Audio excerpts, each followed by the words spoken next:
now. Yeah. And Twitter. Make sure the stream's live. We're looking live. Alright, that is looking good. So, who would like to give the recap for inspiration?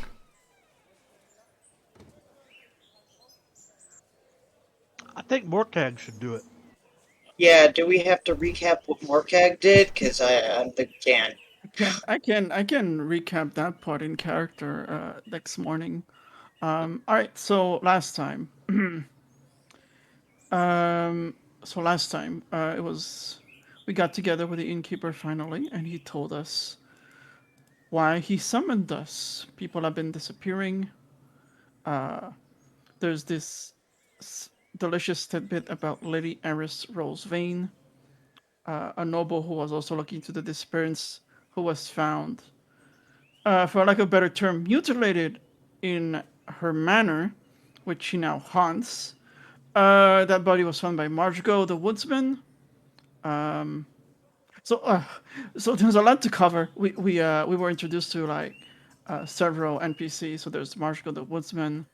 There was the name Morbarius Drone, which was a traveling minstrel who was in charge of the church before the current cleric was in, who was talking to Lady Rosaline. With the evidence we gathered, we more or less surmised that he might have been captured. Um, he, we got familiar with the alchemist, who is much, who's very rich and has some secret rooms, plural. I'll get to that in character later. Um, we we were told about the Bullock Box, which is like a witch that lives in the woods near the bandit hideout. I can't forget about Timmy, who pretty much gave us the entire layout and location of the place, as well as I want to say most points of interest in that location. So that's our exploration done. And then we split off to talk to different groups. Margo, the woodsman, was traveling near the manor because he was gathering herbs for the alchemist. Margo has a special talisman that keeps him safe from the night creatures. The alchemist lied to us and kept his means of traveling secrets by just telling us he, quote unquote, marked the roads. And there was some shenanigans. Well, shenanigans. There was some secret deep lore that happened with Zorai, which Markag did not get into. Or what else did we do? Talk to the minstrel as well. Oh, not the minstrel, the cleric. Oh, I don't have the cleric in my notes. What was his name? Humorous? The cleric is Aran Umaris. Okay, I got it. Okay, good. They talked to them. They revealed the stuff about the minstrel, and all that jazz. After that meeting with the innkeeper, we got attacked by the bandit group. So why go to them when they can come to us? We were able to defeat them. They almost captured me. They almost killed us because Sage is a mad lad with loaded die. But we were able to win thanks to the help of some help NPCs, i.e., Aaron and the alchemist. And yeah, and now after we spread off to talk to the people, we're now heading towards to talk to the headman and see what his deal is. Tis true indeed, and you most certainly have gained your inspiration. As the party began walking up the streets within the eastern edge of Razvin, the Hetman's manor house, where you can see the tall building towers over the other buildings within the village itself, save for, of course, the keep and the inn that domineers the entirety of the village's skyline. But from the outside, you can see that there are a few servants moving throughout the open doorways, carrying various furnishings and basically like pulling them outside and cleaning them from stains of blood from the looks of it.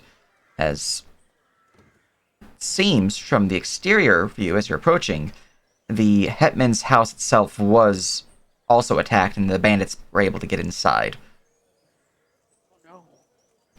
As is going on, you would see there's a few militiamen who are carrying out a few dead bandits and just kind of plopping off to the side unceremoniously.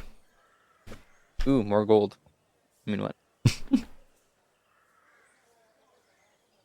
Hold up when we And he'd be inside. collect on the guys you killed.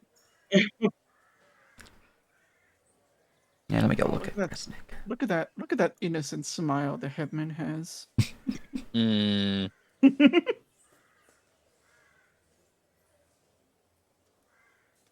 And go. Alright. Right, you lot there, bring the couches out to the side. We'll have, damn it, what's his name again? He's, the tiefling fellow. He's got the ways to repair all this stuff.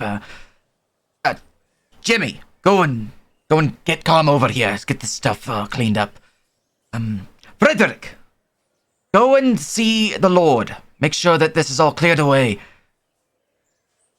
And for the love of God, do not forget to bring the ears this time.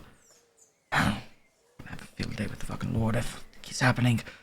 And Samantha, I know you're doing your best here, and I hope everything's all right. I heard that your house was hit pretty bad.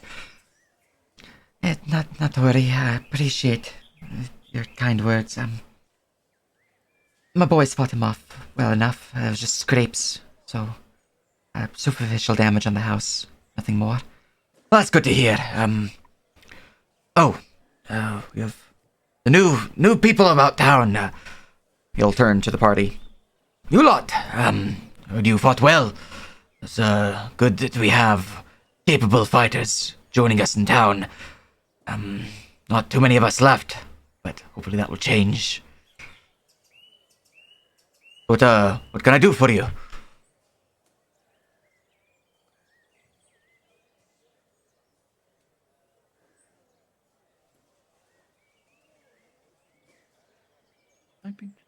I'm He's waiting. going to do the talking. I can't remember if we decided who's going to do the talking. Where Um, at least charismatic one will step up. Well, we're here to convene with the headman. We're looking into Lady Roswain's disappearances, and we heard that he has a special bounty set on that. oh, yes, most unfortunate pair that. But yes, certainly. Gregory, see to all this. I'll escort our companions inside to the Hetman. Right away, sir. You'll see, one common man, seems to be dressed in basic leathers, a small spear at his side that he's been leaning on, kind of pushes off of it and starts ordering some of the, other common folk around to help push all the bloodied furniture outside. Anyways, right this way. Hetman should be in his office. That part of it place wasn't hit, so. And he will lead you all inside the manor house, which is, you can see from the main foray, it is fairly, I wouldn't say damaged, but it is definitely disturbed from the violence that occurred, as there's plenty of bloodstains upon the fine, polished wooden floors. The columns themselves seem to have chips and damage from sword nicks clashing into them, or arrows piercing into the wood. Place has seen better days, but, you know, there's no obvious signs of dead other than the bandits themselves. And he would lead you forward up into a large twin staircase that rounds up into the second floor and through a long hallway that kind of gives a U-turn back to the front of the estate itself into a larger double door about here is on the second floor. At that point, he will round about, give the door a couple knocks. Mr. Latrush, the adventurers who helped out in town are here to see you. But, the Rosevein, the contracts they're in. Moment of pause. You will hear, "Send them in, send them in." Won't have all day, but shouldn't take too long. Right, I'll open the door with a wide-reaching arm, and you'll see inside the chamber itself is fairly well decorated. Plenty of hunting trophies upon the walls, a long bear fur rug within the center of the chamber, a grand fireplace on the eastern edge, and a thick mahogany wood desk, finely polished on the southern edge that overlooks a large circular window out into the grand passageway that leads into the building's main double doors. Horace himself will be sitting behind the desk on a large plush leather chair, a ashtray at his side, and he's currently flicking the last remnants of a cigar out as he is overlooking a few pieces of parchment upon his desk, which, as the door opens, you would see him kind of shuffle them and then slide them into a drawer to his side. So they're no longer visible, essentially. He's putting them away. And, I'll lead you to this. My lord, I'll just be outside if you need anything, though. Of course, just, it's fine. Right. I'll lead off to the side. Now I'm just going to put him off to the side over here until he's needed. Yes. I guess as we're walking up to the office, Morkak is pretty much going to say, I shouldn't be the one leading these talks. One of you take care of it. Mm-hmm.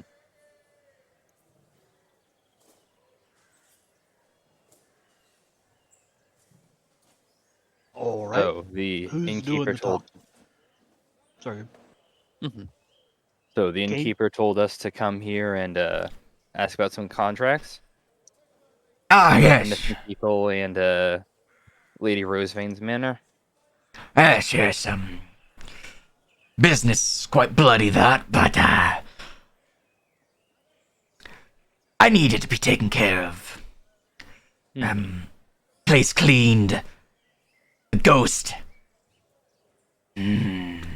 Exorcised from the place. Nice, clean. There. The ghosts. There is ghosts there, yes. Seems Miss Rosevein has not passed on into the afterlife. Which leads the place uninhabitable. If I may, why does the manor need to be inhabitable? Do you plan on moving in? Oh, myself, no. That is actually part of the reward. You see, if the manor house can be cleared of its spectral threats, I've been granted leave to offer the land and the house itself to those who can clean it up. Oh. That is That's the hefty. special reward indeed. Mm-hmm. That is a rather peculiar offer, though. Why is it that the land has been offered up as reward as well? Well, with the wars going on in the past, much of the claimants to the land have since perished. The lands themselves, they are difficult to control for those who are not of a proper mindset. So, I figured if anyone who has the skill to exercise a spirit from its premises would have the proper skill to manage it. Deep within the woods it is. The land right now is a waste of money. Tax money that could be lining my coffers and my lord's coffers. Ah, I see. Now, the land itself does come with its various benefits, if restored to its former glory. But the ghosts, plural, their presence, their hostile presence, leads the place a danger. So, Mhm. So I take it people have been back to the manor to check on them besides the woodsman? We have sent a few soldiers that way. None have returned. Ah, so have we seen this ghost, or are we assuming that they've died to a ghost? Oh, yes, many of our soldiers who dared not go inside noticed, or at least described, a spectral figure wandering in the grounds. A woman dressed in a funerary gown, or at least something of akin to that, floating amongst the gardens. In addition, they mentioned two other spectral figures seemingly playing in the second floor landing. They heard this most horrifying laughter.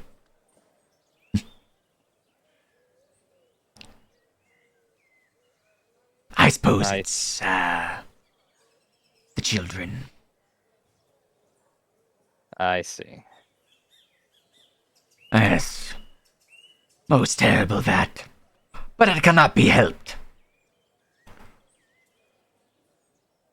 No. I just wish the place to be cleared. Swiftly. No need for any investigation on who did it, or who did not do it. If you wish, you are free to go about that. Can I insight check that? But I want this cleared. You are free to do so. But I want this fear cleared sooner rather than later. I'm already writing in my notes. Mentions dead children. Woodsman only said 3 people were dead on the premises. Hold on a minute. Wait, what? What? I thought the children were mentioned. Oh, The children. Harvest. Children were mentioned. Oh. Yeah. Why can I not use the? Are you impersonating the? Oh, there we go. Sorry. Alright. Morkag, Kane, and Danu. This man's obviously sleazy. You don't think he gives it one, shoop about the family that died there or who done it so much as getting paid. That's probably where his main focus is on. Zerai, and for clarity, as I go up, those who have a higher role will also get this information. Zerai, there's definitely something off about the way he's saying that. You think he has a bit more knowledge than he's letting on. Perhaps implying that he might know who did do it, or perhaps implying that he really just doesn't care. And you're not sure which. Either he does know it and he doesn't care, or he doesn't know it and he doesn't care. Either way, he doesn't care. He just wants to get paid. Parvis, with your knowledge, you definitely think that there's more to it than just he doesn't care. You think that he might be protecting someone. And he'd rather that this get cleaned up swiftly, quietly, and damn whoever is caught in the crossfire is the gullible sap who is be held under these charges. So, Was the manor always the reward for clearing the manor? The bandits didn't run off with the actual reward, did they? As I kind of look around the room. Yes, the bandits, we don't believe they had much to do with the manor. And But you mentioned taxes. How much does this particular property owe in taxes? oh well, it had a certain amount of debt before its fall. And any new owner would inherit said debt? Mm-hmm. Potentially, yes. So you want us to perform an exorcism for you and take on the debts of Lady Rosevane? Oh well, the That land doesn't sound itself. very profitable. The land itself is more than worth the debt. What is Then the why tax? aren't you keeping it yourself? Oh, I am not a fighter. No, sir. If I went in there, I would surely perish. And I am not stupid enough to send you lot in to give myself the manor. What sort of reward would that be? No, better to have you be rewarded for something that you can control, and I get fees thereof. What is the tax? Oh, it is a simple, estate tax. Nothing too much. A simple, see here. He'll start shuffling through his desk trying to find some parchments for it. Where is that document?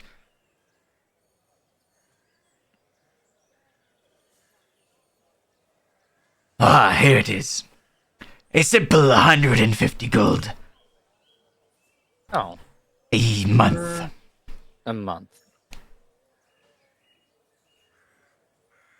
Oh, no, that's my bad. There we go. Bit of blood on the paper. And it's, ruining all sorts of things. Every 3 months. Mm-hmm. Primordial word? It is. now. Tarvis looks very not impressed. Using world knowledge, I'm just gonna click dump lores. Since I have lore's quartz, right? Mhm. Is that a high tax for 3 months? It's certainly sizable. You're not sure if that's due to how much land the estate controls, or if he's just fucking with you and he's putting it up far more than what what it should be. You can give me a perception Can- check, though. Oh, perception. About to say, can I insight check? But I'll You can also give me your listen to insight. voice. Actually, kind of on the same note, I have proficiency in Bruges court knowledge. Did I know if them actually enforcing the debt on us would be a thing? You can give me a history check with bonuses if you have proficiency in it. Otherwise, you can give me a intelligence proficiency check. I do have proficiency.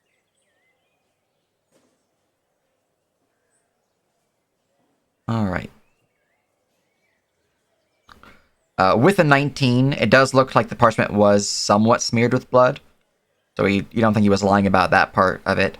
You did notice that the number that he was mentioning is definitely not 100% 150 gold.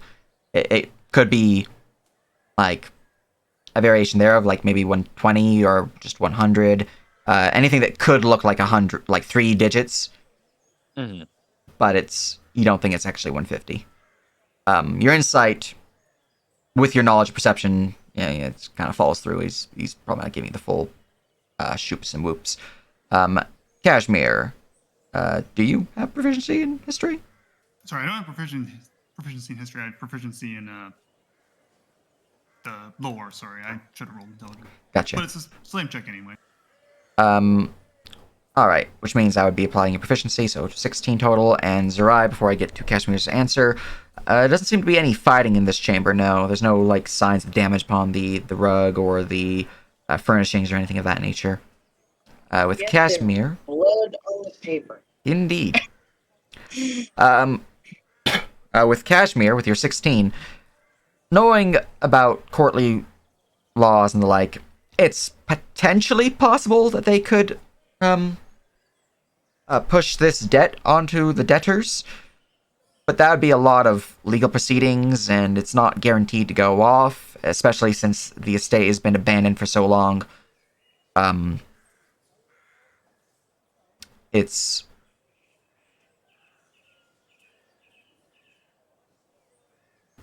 not a guarantee. And and your knowledge with everything else you've heard, it's probably an empty threat, or perhaps a way to threaten and convince you of it, so you'd pay them anyways. Yeah. Mm-hmm. I get what you mean.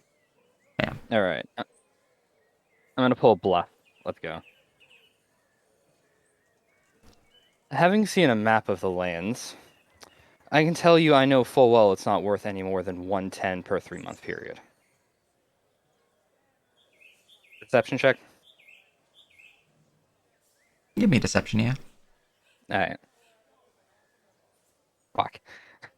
Let's see here. Go to my notes on him. Honestly, I could just with him saying that, open up the map and like start like tapping like the dangerous I'm spots back. we were told about. Welcome back. Is it possible for me to? I missed what Kane was trying to say, but Danny would 100% try to back him up. Is it possible that I can give him assistance? Depends on how you're doing so.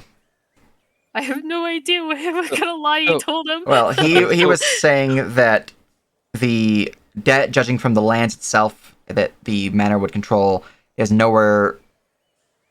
It's 110 gold, essentially, is what he was getting at. It's definitely not 150 gold for the taxes. And Mordecai was stepping up, about to pull out an actual map to help out. You're free to provide your own aid if you'd like. Yeah, you can actually point out the dangerous areas we were told about in the map. I just opened up the map. Oh, well. Tarvis will just say, I'm not too keen on rewards that I can't carry off with me. I can carry a lot, but I don't think a manor it'll fit in my bag.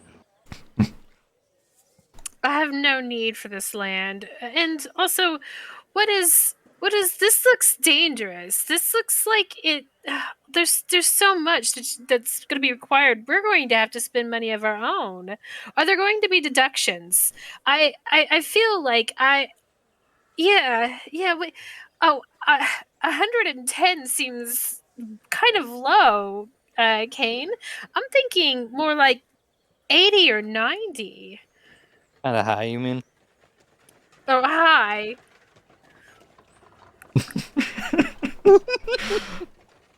Yeah. It's pretty isolated as well.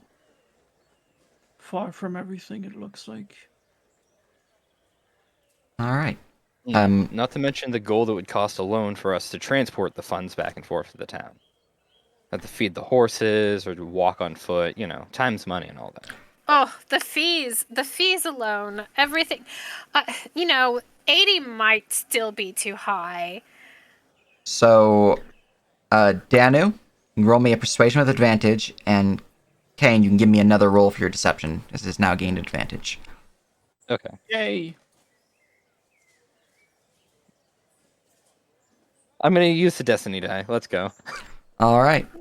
What? Yes. Feed me, Seymour. Okay, so 16. Fuck me.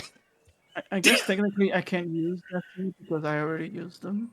You had one more for this day. Yeah. You don't have any tomorrow, but you have one more for this day. Anybody want to help me with that persuasion check? Oh, you have advantage. You have advantage, yeah. Oh, I do? Oh, okay. Oh, I thought I did. Okay. Persuasion. Let's go. Fuck. Hey. All right.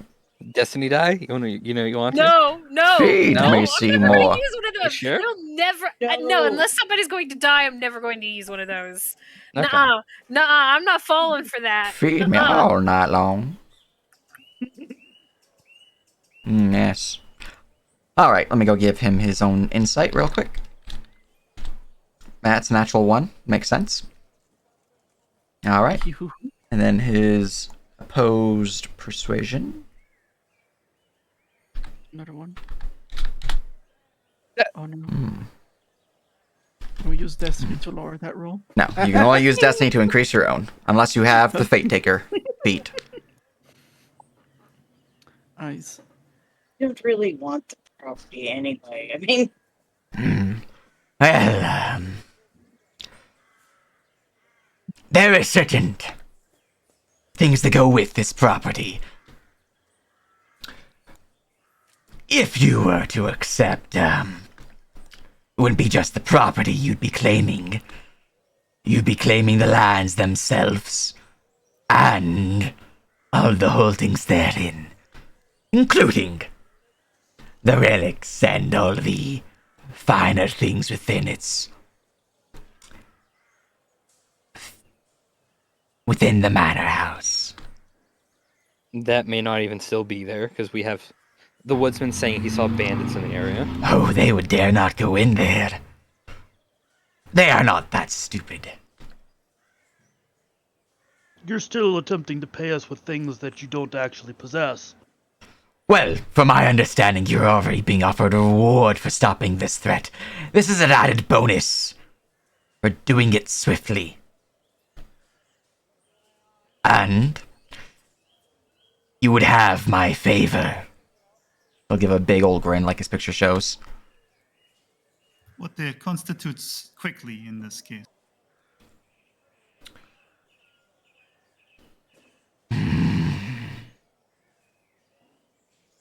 Before the festival. Do we know what he's talking about? Yes. He is speaking on... Let me go scroll down to my notes to see what the name of the festival is real quick.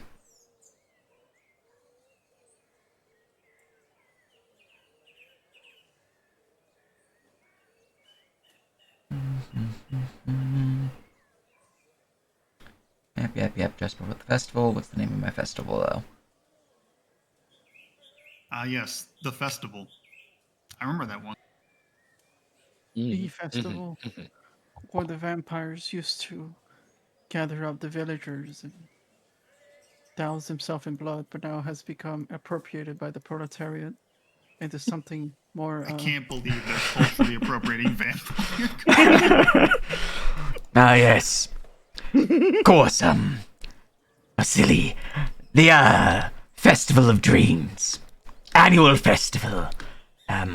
Representing of the harvest and the protection of the Well of Dreams within our holdings. You are new, it makes sense you would not know of it.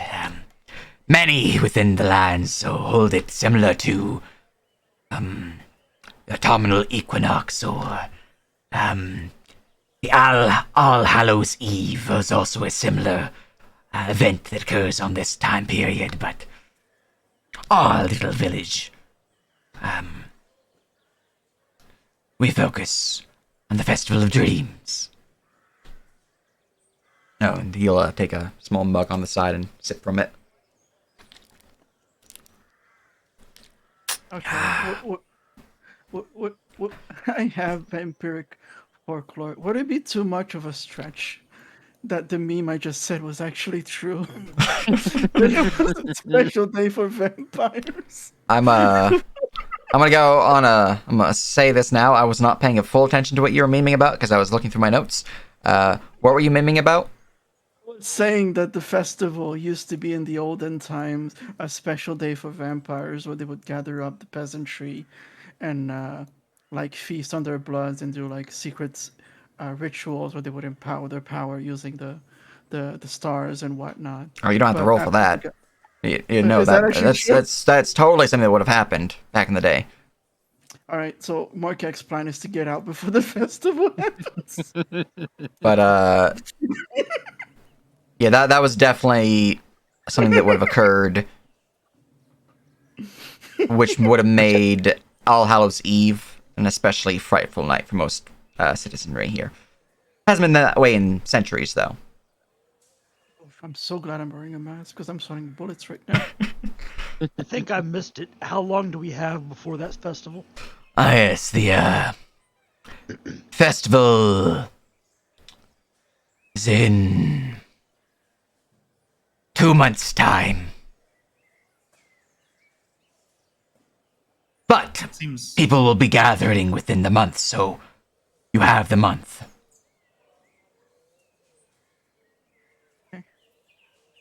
So we don't have until the festival. We have until people start gathering. Well, minor portions of the festival begin at that time. It's a very long festival. Festival of Dreams of a Well of Dreams. Oh, yes, to honor the Well of Dreams and its protection over our village. Yes. What's the Well of Dreams? Oh, it is an ancient artifact that the original founders of this land utilized to give us protection from all manner of beasts, the night, and eventually of the vampires when they took over, until the Crusades, and it's lost. It was an unfortunate event. The festival is to entice it back, so to speak.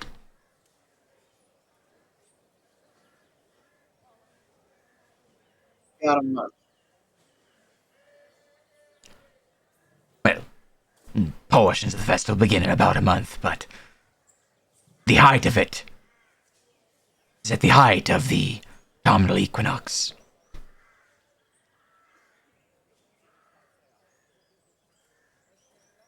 You know, well. I do not see why this could not be accomplished in a month, unless the others think otherwise. Wearing the bandits, Lady Rosine. No, that is doable within the month. Hmm. Was there not a reward for the bandits or information into the capture of the bandits?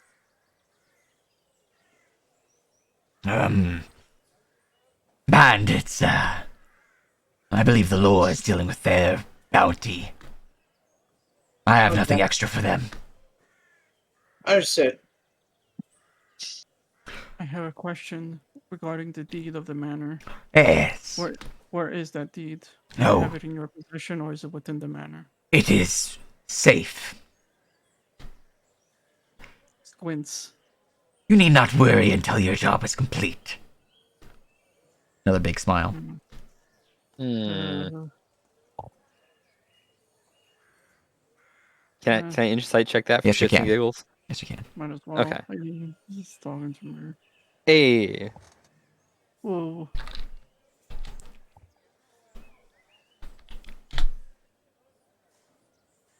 Ho ho. All right. Meets it, beats it.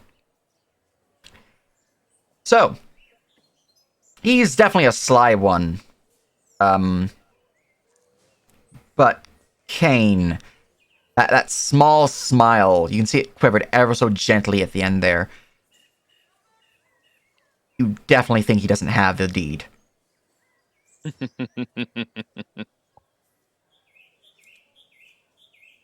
So what you're telling us is that you don't possess the deed.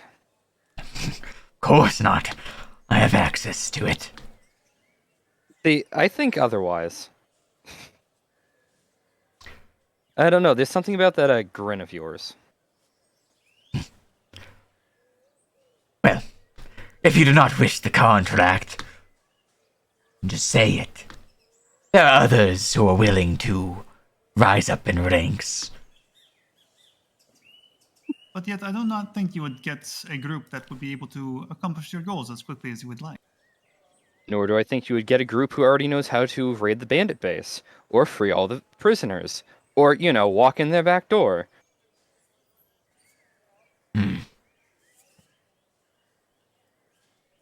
You already know of their holdings. I have my ways. We had a interesting prisoner. Told us everything. Got him to sing like a canary. Interesting. Well, you have certainly proven yourself to not be layabouts and louts, like some of the others around town. Very well. I kind of want to insight his comment, or rather his demeanor, after we told him that we knew exactly what the base layout was. Because I'm starting to think that might have been a faux pas. Go ahead. 17. All right. He is hard to read in this regard. Damn you and your rules. Well, if there's any resistance at the back door, we know what happened. Yeah. Giggity. Fine. If this is done swiftly, discreetly, and the ghosts are purged from the residences,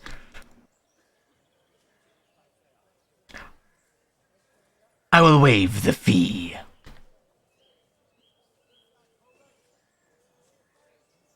By fee, do you mean the debts of the estate? Yes. It was unlikely you were able to waive that against us regardless. They're really making them smart these days. You keep trying the same thing, offering us something that you cannot provide. I don't understand why you keep trying the same thing. Fine! Pay You us do something this. You possess. You do this, and I'll open the side drawer, and I'll pull out a small sack to place on the table. And these are yours. Oh. I think And I what know. might those be? Diamonds. Hard to come by so far south. Quite expensive. Tarvis will grin. Now we are having a conversation. I was about to say we should wait for Daniel to get back because she's gonna have insight here. Yeah, I'd like to look at the diamonds. May I see the diamonds? Be my guest. Danu would. You remember Take to a grab moment. your jeweler's tools, right? I think so. I'm pretty sure. Hold on, let me double check. Now I am certain that he's hiding something. Mm-hmm. He just keeps giving us more and more for every little bit of resistance we give. He really wants it done, and that sounds like a personal investment into it. Like I said, he keeps trying to give us things that he doesn't actually have. Well, he has the diamonds. To investigate the diamonds, you can give me a wisdom or intelligence-based jeweler's tools check.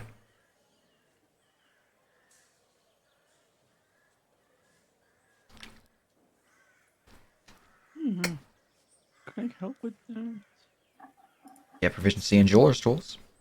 Okay. What is it? Wisdom or intelligence with proficiency if you're proficient in jeweler's tools. Yeah. Fudge. I'm sorry. I got one screen. I'm going through all the tabs. It's all good. And sorry, real What quick, he is gave her permission to look at wisdom? him, right? Yeah. Yes. All right. Casimir will also give her guidance. Oh, nice. Okay. Wisdom. I'm just gonna do an ability wisdom check.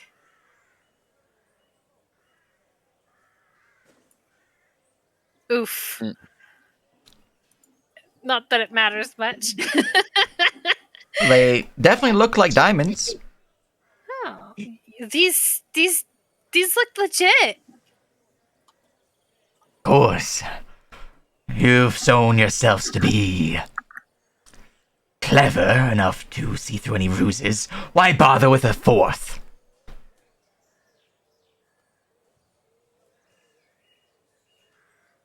Oh. Yeah, gemstone expertise. Mm-hmm. And I pulled up her Yeah. character sheet. I see. Yeah, Okay. yeah. That's I went with the Yeah, shinies. would lower the DC, which would tell you that even with an 8, they are diamonds. You don't know the quality or how many carats are in the diamond, but It's definitely a diamond. He's not lying to you about that. Okay. Well, these are certainly nice diamonds, I'm sure. And she returns them. Yes. Their worth is most certainly up to the task for this job. Upon its completion, he'll slide them back at the desk.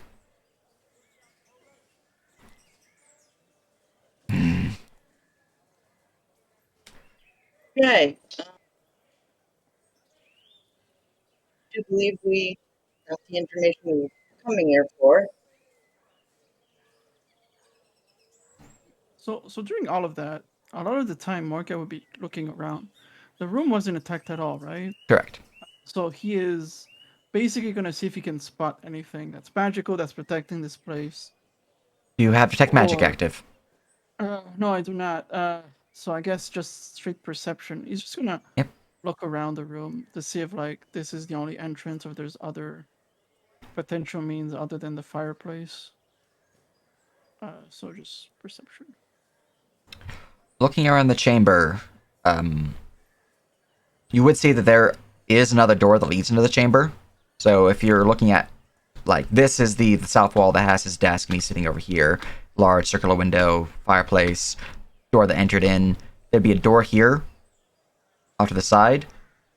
And then there seems to be a small, like, seating arrangement over here with, like, large corner plush couch, central table, side armchair, some bookshelves on the wall. Yeah, it does seem to have one extra entrance though, but nothing else out of the ordinary. That's not really out of the ordinary, but nothing else really. Nothing that seems to draw your attention in this chamber. Yeah, just the fact that he keeps diamonds in his desk drawer probably telling him that this place is patrolled regularly and this is a safe haven, even if it's not magical or whatnot. Ugh. So it's easier to rub the poor. Yep. Well. So. Oh, you had another question. Yes. Not so much about the manor. You were attacked by the bandits. Did they actually make off with anything? No. My personal retina is far more capable than some bandits. Can you tell us what they were looking for? Can't say for sure. They only managed to get into the main foyer. And left alive to question and interrogate. None were left alive, no. Lies. Surrounded by murderers. And do you know how many were killed? Oh, it was about 5 or 6. Around there.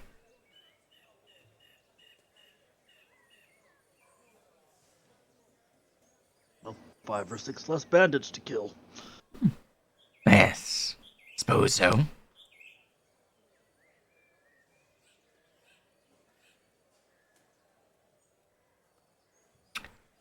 That's it. I was just wondering what you could tell us about their attack before we leave. Well, do you accept the job then? Anyone opposed? No. Opposed.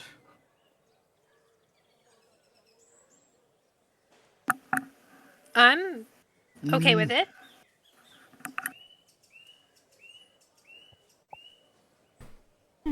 I don't guess have that any particular opposition. I do have a question of who's actually going to end up holding the deed when we do finish the mission, and that's kind of between the 6 of us to discuss. So That would be more of a... up to you lot in general, but the intention was to assign it over to your group. Assuming you have a band name at this point. Yeah, we're the Rolling Stones. Far from your homeland, then.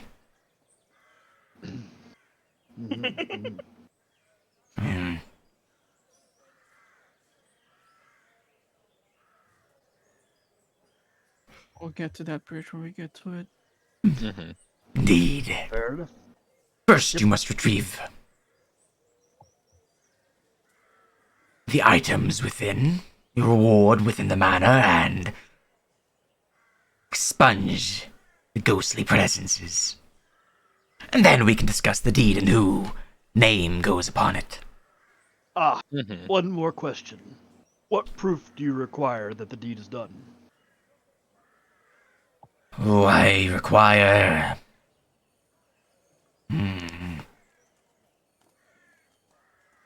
something to symbolize their death. Ghosts, they tend to leave something behind upon their defeat. Ectoplasm, some form of goop.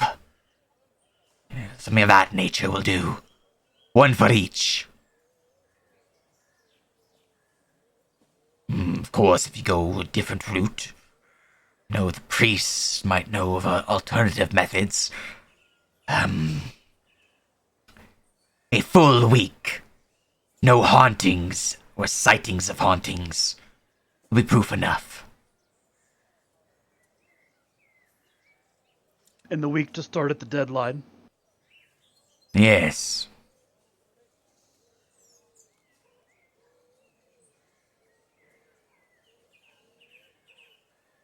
Tarvis will shrug and look at the others. Seems reasonable. Wow. Why the deadline again? 1 month. No, I mean, why? Why is there a deadline? Why does it matter whether this mansion is still haunted during the festival? Is it tax day? No.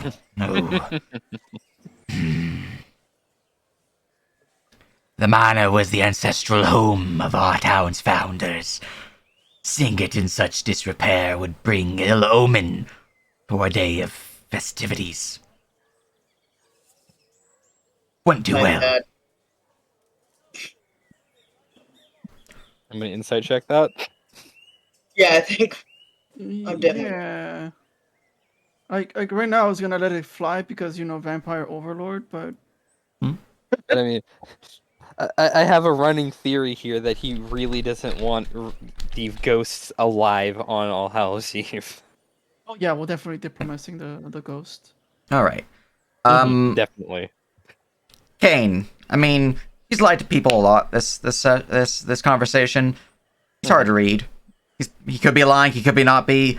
It's up to you if you want to decide that. Everyone else. I rolled a 10.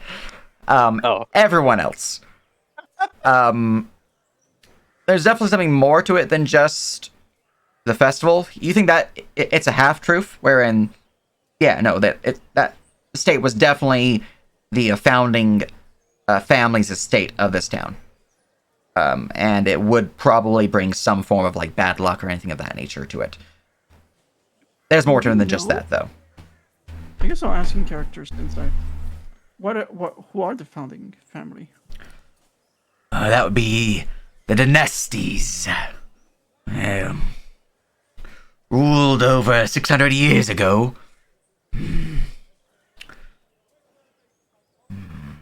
How did it end up in Lady Rosebane? Oh no, that was when they fell. Is it dynasties? That's what I heard. I'll copy pasta the name. Oh wow. Thank you. Yes, got my times mixed up. For 600 years ago is when their house fell. Since been abandoned. So Rosebane took up residence. Without owning it? I'm sorry, bird outside misplaced what you just said. She took up residence without owning it? Oh, it was, a part of her bequeathment, being the lord of the town. Or, more accurately, the, getting the name of this actual, position. Bequeathment. That's a new word. Being of the baron of the land. The estate was, after all, the ancestral home of the Baron. It was hers by right. Deed or no. But, she is now dead, and that place has no owner. As the current Baron, they prefer to rule from afar. Odds.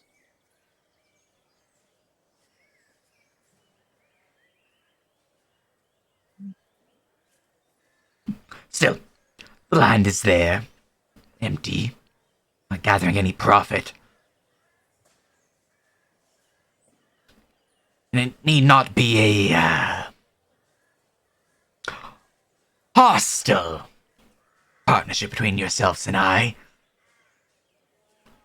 Of course, I'll be collecting tax, but there could be great trade from your land. Tell me, what sort of resources are on this land? Why did they build the manor there? Oh, as for the reason why, I haven't a clue. But the land itself is most fertile with lumber and a supposed mine source nearby. Iron, possibly silver. I'd have to look at the records to be sure exactly the mineral there, but the main source is its grove.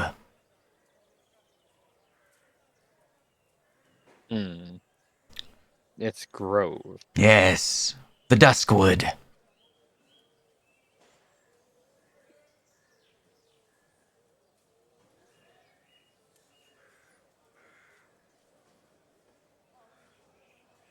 You are where the Duskwood is, yes? Not particularly. No, I am unfamiliar. Duskwood, it is a most interesting source of lumber.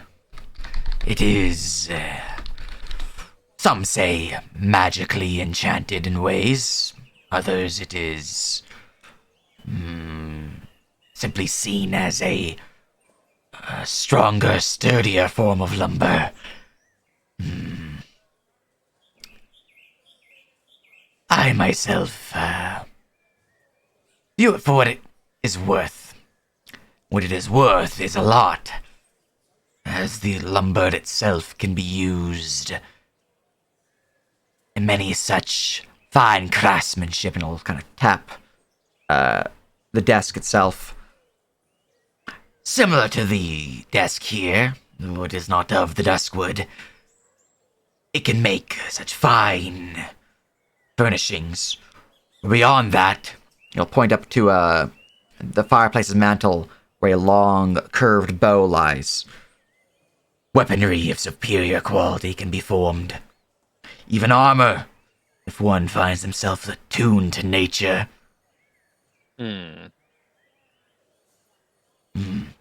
Beyond that, it is highly sought after for its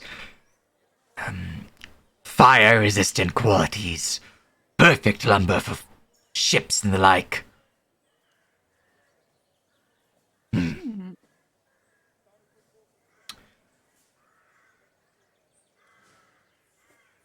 Now, this grove would be under your domain with this land being deeded unto you. At least, so long as you can control it. The beasts of the wilds are something that I most certainly cannot handle. But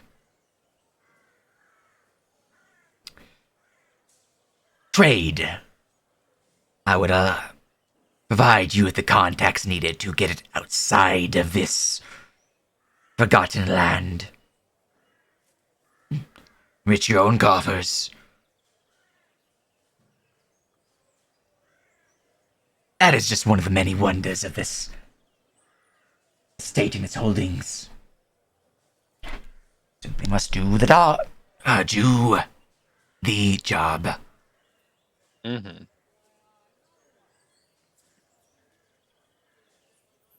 Any other questions on the land? I do have one last topic to bring up with him whenever. I got nothing. I'm done. I'm good. Mm-mm. I'm good. Okay. All right. Before we set about to get this done, one last question. What information do you have on a citizen of yours named Dragos? Dragos.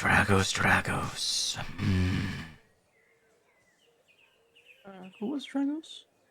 Dragos is the individual who owns the shack that has the bandit exit. Ah, right.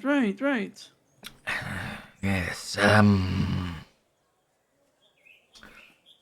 open up one of his side desks, pull out a small, little, filing cabinet essentially within the desk, look through it, filtering through some of the documents there. Yes. I'll close the drawer. Dragos, Madari. Lives on the outskirts of town. Member of the guard before his disappearance. Sounds fun. Oh, I see. Well, that's most unfortunate. Yes, he's certainly put us in a bind in terms of protecting the town. When did he go missing? Some time ago, I don't exactly recall. Is there someone with a better memory we could ask? Sven, he's the captain of the guard.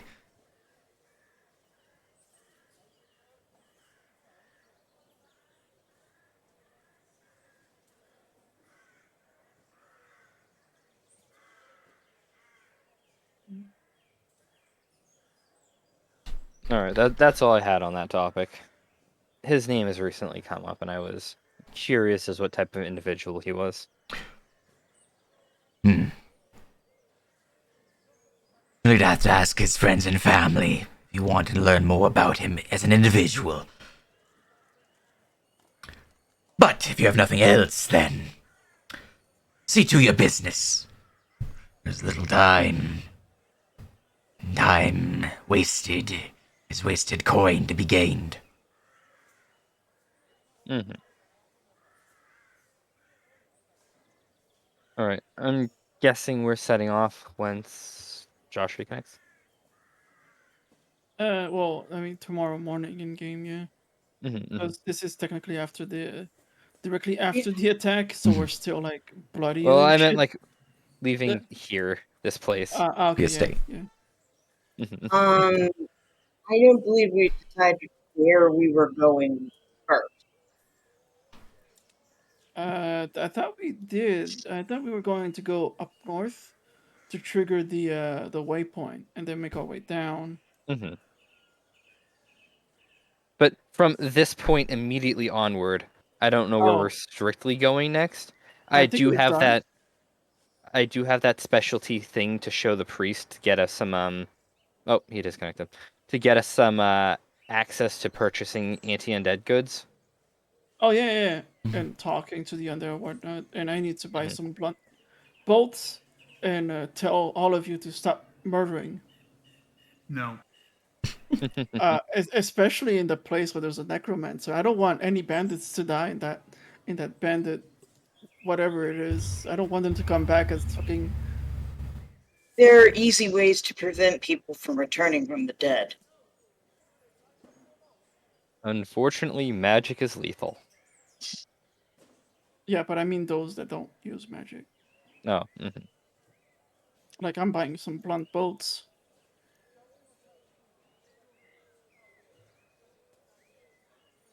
Alright. Well, seems like Josh is having technical issues or of some sort. But for ease, I'm going to shucky duck you guys out of the manor house. It seems you guys are leaving, and I'll put you towards the tavern. So you guys can have a nice conversation over there. Mm-hmm. Nice.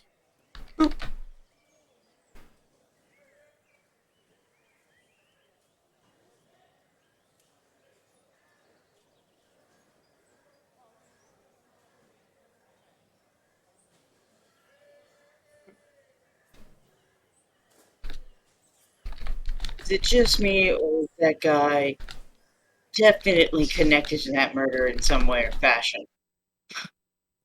That very well may be the case. They lied to us through their teeth the entire time.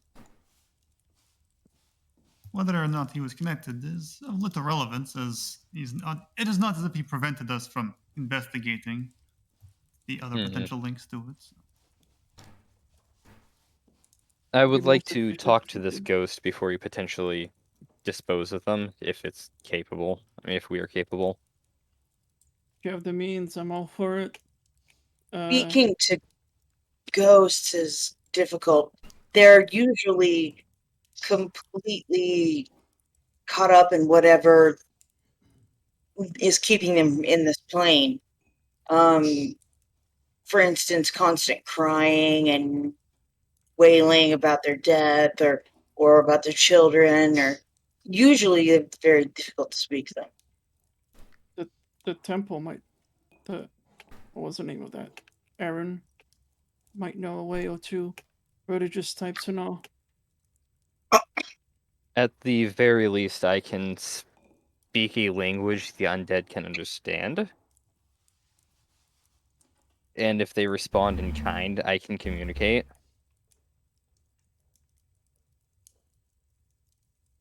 I do want to figure out what happened to her.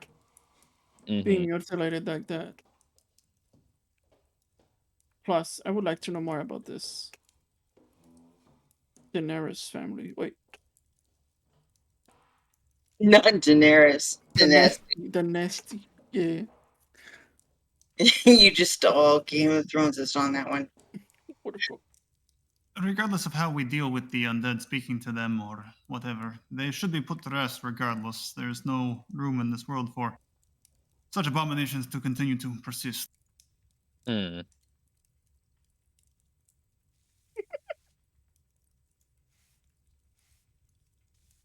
Right. Another point I wanted to bring up. That bandit hideout, home of that necromancer, who had a leader above him that was more than likely more powerful than it.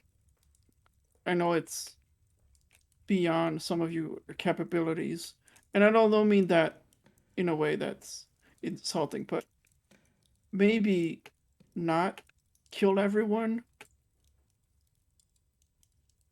We can just bless their bodies with it, or cremate their bodies. It's not.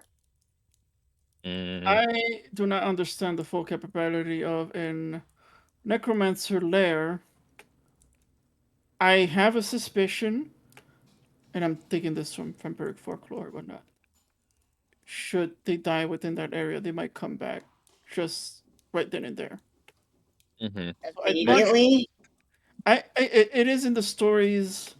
I mean, stories are stories, they're tales, but it wouldn't surprise me that if we were to kill one of them, they would either come back immediately as undead, or their life force will be drained, and we will be subjecting them to an terrible afterlife where their life essence is being absorbed by whatever the necromantic magic is. I'd much rather not kill any Mhm. of them, at least not in the base. We could certainly do some experimenting. If they have desecrated this hideout of theirs, I presume we would have bigger things to worry about than the simple rising of the undead. Mm. The necromancer did have several undead with him. I would not be surprised if it was like that. Well, it most likely would have raised them before attacking the town. It is not unheard of that they could have dug up graves. It, wait, there were several undead in the attack, Yes. so never mind. I would also like to point out we probably shouldn't burn bodies in the basement of their base, as the smell of burning flesh would likely permeate throughout the entire bandit base. wasn't talking immediately. I meant usually people do not immediately turn into undead. I'm not much of a connoisseur. Admittedly, most of my knowledge comes from tales and folklore. And what we've seen, the necromancer sprouted some undead. Like, at the, he did a weird motion and they were undead. It appeared he literally conjured them from nowhere. Yeah, there were no dead bodies to. They just suddenly were there. That was a normal necromantic spell Normal. of the first circle or so. Regardless, I'm gonna make some preparations and attempt not to kill any of the bandits. Mark takes this a bit personally because he has been a bandit before. Oop. Oh. Do you intend to keep that prisoner? Josh not here. Oh, right. Yeah, he's not here to respond. Okay, gotcha. He's fucking Alright. dead. Fuck. Right. Yeah, I was hoping to maybe get some additional shopping done as well before we leave. We could Yeah, all probably use some things. Yeah, I need some blunt bolts. I need to upgrade my arm. 1.3. Nice. Having good armor would be nice. Mm-hmm. 5.2 gold. That's what I'm spending on blunt arrows. Blunt bolts, I mean. Very good, very good. All right. Anything you guys want to do before we continue to the next day? Let me check my funds. 20 bolts. And minus 5.2. I have 26.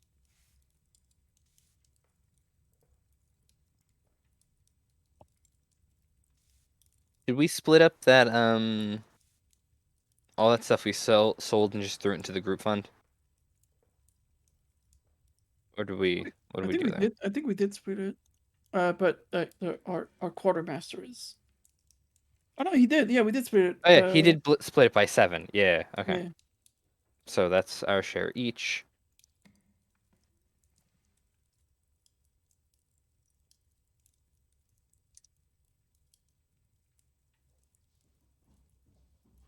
I don't remember what our share was.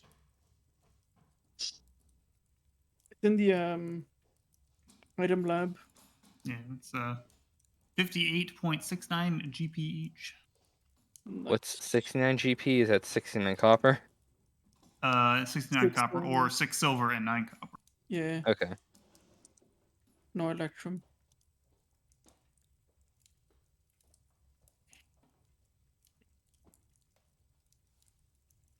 All right, that gives me a lot more buying power. Yeah. All right.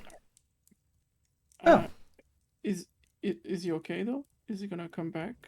I have not gotten anything from them at this point in time. Because all the info I got, kind of wish his character was active. Yeah. It might be affected something that his character experienced. I'm throwing a tantrum. I mean, The equipment guide. let's do the buying items and stuff and like that. Hopefully it'll be here when we're done. Okay. All right, let's see. What else should I get? Search what you wish to buy. Post a list of what you're buying in Item Lab and all that good stuff. No, item lab. Let's see. Purchasing. Do I need much else? If I hit level 3, I might want a bow. But I don't want to currently carry a bow, and I could probably just find one. I mean, we're going after the bandits, so it's probably gonna happen there, maybe. The level up and getting the bow at the same time. You're definitely leveling up after the bandits. I don't know if you're leveling up in between the bandits, but after the bandits you'll be leveling up. Mhm. What else can we get? I can't think of anything else I should grab, honestly.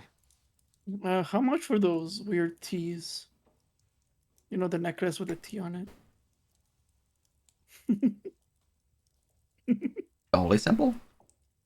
Ah, damn it! I was hoping you would say across, and I would say across from where.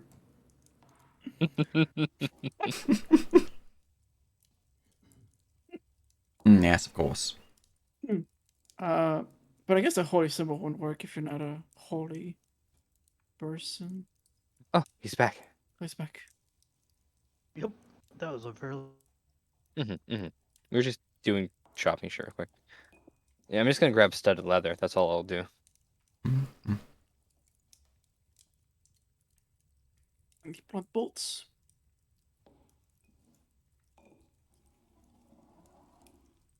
Keep forgetting the armor is not in the equipment guide. It's on the world handbook. Yep. I really need to update the equipment guide with all my changes for you guys to start perusing. I'm getting close. Yay! Oh, So you somebody should wanna- definitely note the group share somewhere. I haven't looked at a treasury. Crafting. Group share is 58.69. Oh, okay, nice. 58 It was gold, 6 silver, 9 copper. Wait, did I? I just didn't add know it? if it was added to the sheet. I had the group shares to the sheet. Oh, nice. Okay. No, I did. Okay. Mm-hmm. Now, there is alchemist shops, there's general stores, there's blacksmithy, all the good stuff. So, there's a hunter in town who can help provide more like ranged or ranger related gears as well. So, if you're looking for potions, that's covered. If you're looking for basic arms and armor, the blacksmith has you covered. If you're looking for adventuring gear, the like, the general store has you covered. If you're looking for like specialized bows or equipment of that nature, then the trapper has you covered. So, you're pretty set on anything you guys might want to buy. You wanted to talk to the clerk, right? Before we the day ended. I like to Because go along. yeah, we definitely have access to buying specialty undead stuff from him. So whatever he didn't talk to you guys about while you were already there, he might very suddenly open up a new shop in front of us.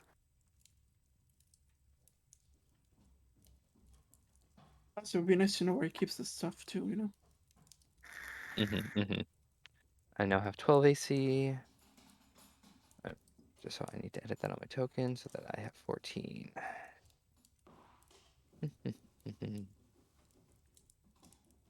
There, I put my coinage into the group sheet. Very nice.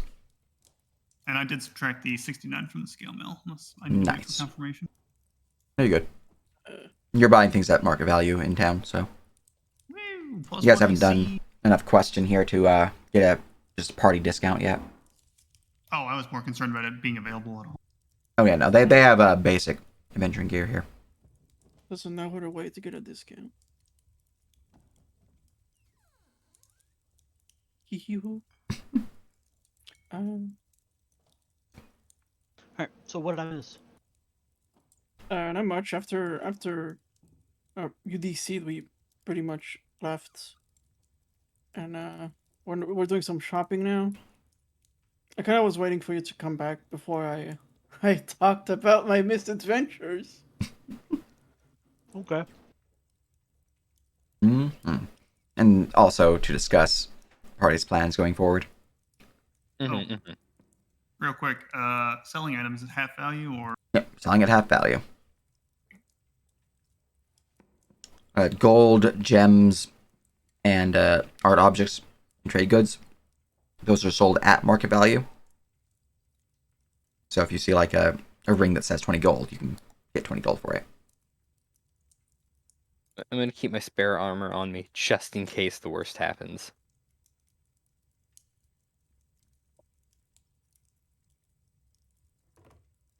Mm-hmm.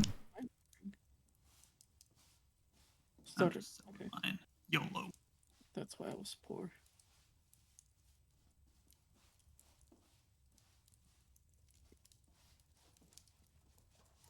All right. So, you are wanting to go speak with the priest, yes? The party going, or is it just the two of you? I mean, I'm okay with people come. If he opens up more opportunities for people to buy things, you know. He already gave us salt and holy water, right? And holy symbols. Right. But you might come along to see what he was holding out on you. All right. Shoop. That weighs 13. Okay. Casing the joint. Guess I'll just stay here then. Yeah, you got shucked back into the tavern room. All right.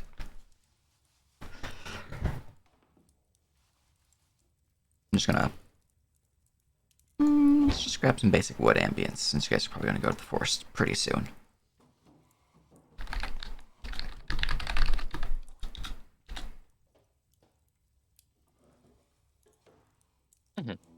Copy the link, stop the current music, and play the new link. Alright. Making your way into the ruined temple itself, you see that the floor itself has had some of the loose rubble swept away. The braziers are both lit from the previous castings upon them. The altar has been turned right side right rather than being broken down and tipped over. The statue is still crashed and shattered against the floor here, but repairs are being made, and you would see Auden currently picking up some stones and placing them into a small pile over here from the crater that's within the floor. As he picks up one of the stones, looking up, going to go put it in the pile, he sees the party approach, and he would give a wave of greetings. Imagine he's probably smiling, but it's hard to see because of his mask. Either way, though. Welcome. You're back so soon, though. What? Did you forget something, perhaps? You brought more companions with you. I did not forget anything. They simply wished to have a moment of your time as well. Excellent. Always willing to provide insight and guidance to those seeking it, yes. So, what can I help you with? Kane reaches into one of his mini pouches, approaches, and produces a silver bar with a little embossed stamp of a eagle. I see. I do have Then, some wares left. I see that you've been gifted this mark. Most I have gifted already to your companion, Kashmir. oh, I see. But I do have some wares remaining, yes. Sven sent me this way and just told me that this would open up the possibility of buying some protections against the undead. Oh, yes, most certainly. Going forward with that symbol, I'll be able to trade to you any reagents, potions, vials of holy water, thing of that nature. As if you were part of the guard, rather than just being some common travelers. Access to the deeper stores, that is. They're not so deep right now, but I do still have some remaining. Yes, once the temple is fully restored to Nepalis's greater glory, that will be when our coffers begin to flow with desired items. Until then, though, do you have anything in particular you were looking for? Oh, question, right? When we got that 300 gold up front, where did that go? I don't know. The party divvied it up. Got split up, I think. Yeah, no, it is. It's there. Plus 300 divided by 7. The 5869. Oh, divided. okay. Yeah, I see it. Okay, just making sure. Would we like to? I'm unaware of what wares we've received so far. Is there anything else we might like to pick up? It's right underneath. What do you give us? Ooh, Morkag okay. might be so during that conversation, Morkag is just looking around. When he gets to this point, he's gonna speak up and say, "Have you done many exorcism?"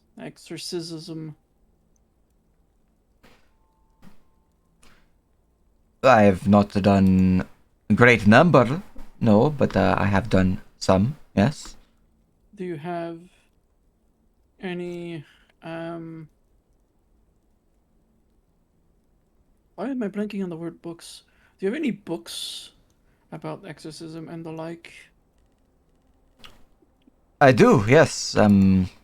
My pouch. Let's see here. Shuffle, shuffle, shuffle as he goes to his small bag. Pulls out a small leather-bound journal. Right here. It's a book on the ritual of exorcism. Ingredients required. Words must be chanted and so on. Now, we're trying. No, as you, I don't know if my companion shared, but we are to try and bring Lady Rosewayne to rest. It seems that she is quite the angry specter, along with her children down in the manor. Yes, yes, indeed. I have heard. Most horrible affair that. You're a holy person. Were you not approached into performing this exorcism, being a person of faith? Strangely enough, I was not. Though perhaps that is because they knew my focus was on restoring the temple here. Not due to see this place fall into darkness and disrepair when I had the means to repair it. If I were to go into the woods to perhaps bring these people to rest, a most noble endeavor, don't get me wrong. Who would be here to restore this temple when they were already sending word for you? You know, if you did take charge of it, you would gain both the mansion and the land, and you could turn that mansion into a place of worship rather than this. Looks around, place. There is a thought. But seems that you've made your choice. Could I take a look at this book? Of course, your companion, Kashmir, can perform this reasonably. Well, I provided them with the salt required. And he'll hand you the book. Although, this ritual is more intended for a person to be purified of a possessing spirit, not so much to purge a spirit from the waking realm into the afterlife. There are rituals for such things, but they are tend to be specific. What do you mean? Well,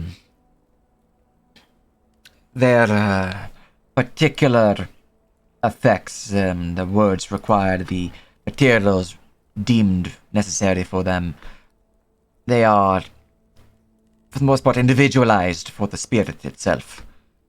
I would need to know more about Lady Rosevayne, the circumstances of her death, and so on, of the area around her, to know what materials would be required and which prayers would need to be chanted. We'd also need a way to bind her spirit to a location for a time for the ritual to be completed. Indeed, if she is wandering the gardens, avoiding travel in certain areas, then, well, it would inhibit the ritual. Fortunately, salt is a most potent guard, a ward against spirits. Though stronger spirits can cause its power to fade, lesser ones are known to be caught within its bindings. Salt circles, barriers of salt, disallow passage. which is one of the reasons why it is used in the ritual of exorcism. There's a festival to be had in 2 months. Is that day special for the spirits? Oh Or yes, is it? most certainly. Is it?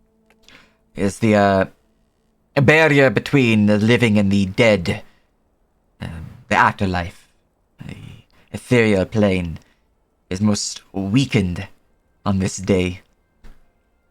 It's a day when the spirits of loved ones return to bid their greetings to their still living family, to share in greetings, to spend time, albeit a short time, with those they love. The Festival of Dreams changes it in ways that it is a waking dream in many ways. At least so I've read. I'm still new to the region, so... So, if hypothetically there was a very angry and vengeful spirit, during that day they could enact their revenge. Hypothetically, yes, they would likely be able to travel freely from the bindings of their resting place to most anywhere, though they would be limited in time, as when the day ends, and I do mean the full day, not day into night, they would be shunted back to their resting place. So they couldn't go far. Unless they have found a way to free themselves from such bindings. Interesting. And how will one break such bindings? Other scholars speak in many ways. Personal strength, sense of self, sense of understanding of the world, and the trappings thereof. Strong psychic understandings, a deep connection to the living. Many find this difficult and instead go the route of possession, seeking out a willing host or unwilling, if they have the greater control. Many different pathways through to the waking world for the spirits.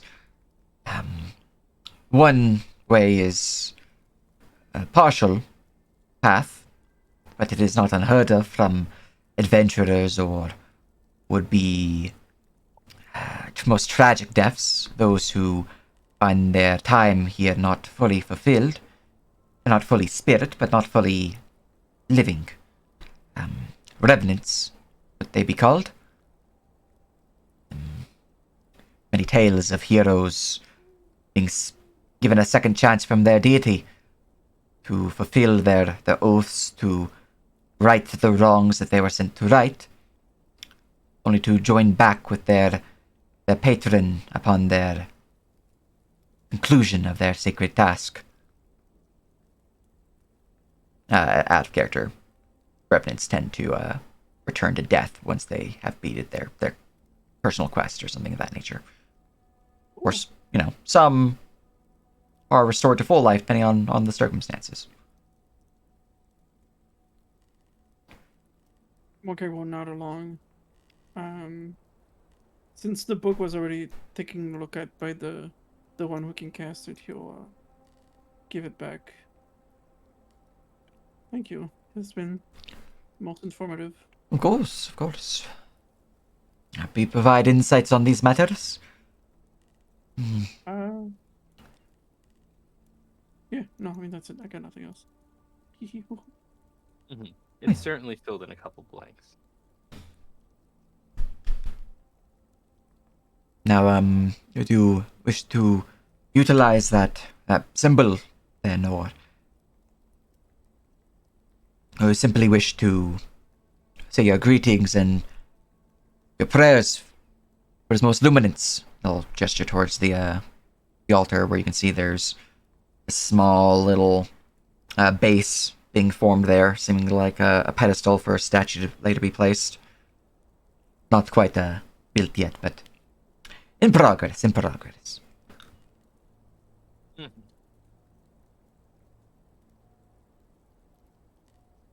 Well, unless anybody wants to pick up more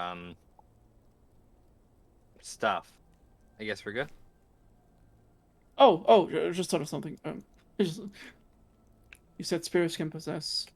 Yes. What can protect us against such possessions, or even the opposite? Well, I am not skilled enough to provide such reinforcements, but at least not permanent reinforcements. There are sacred tattoos, items of power that can prevent possession. They are rare and hard to come by. I certainly do not have access to these things. But there is a simple spell that Kashmir can provide. Also, holy shit! Thanks very much for the gifted subs, Tiff. Very much appreciated. Mm-hmm. Yeah.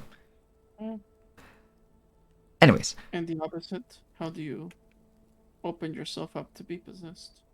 And it's more of a door, really. We'll hear a knock of sorts, or perhaps a whisper asking to be let in. I don't know why you'd want to be possessed, but if it is simpler to exercise a spirit once they are within somebody else, that might be a venue we might have to consider. True. That could certainly be an option. I don't think it's simpler to do that. Well, it would certainly narrow down their passage, as it is easier to hold on to a physical body than a metaphysical one. But yes, the spell, it is a protection spell of the first circle, commonly known as protection from evil. That is a spell that can hinder a spirit's possession. Not fully, but it is there. Magics, yes. Or Marshall. That's all I wanted to ask. Mm-hmm. Also, binding the lady Rosevein. I wanted to suggest it, but Morkay doesn't know shit about that. Yeah, no, that one's been on my mind. Like, shit, she might be useful. Custom vestige. Certainly want to try it. I'm down. I'm really tempted to just try and break her binding so she can go and haunt the headman. Or, drag her out in front of him. It's probably a relative. I would suggest a son or a daughter that did it. I don't think he did. I think someone he is protecting did, or... The idea of the headman having some spawns is disgusting. I know, but... I'm so happy I didn't laugh right nephew? then.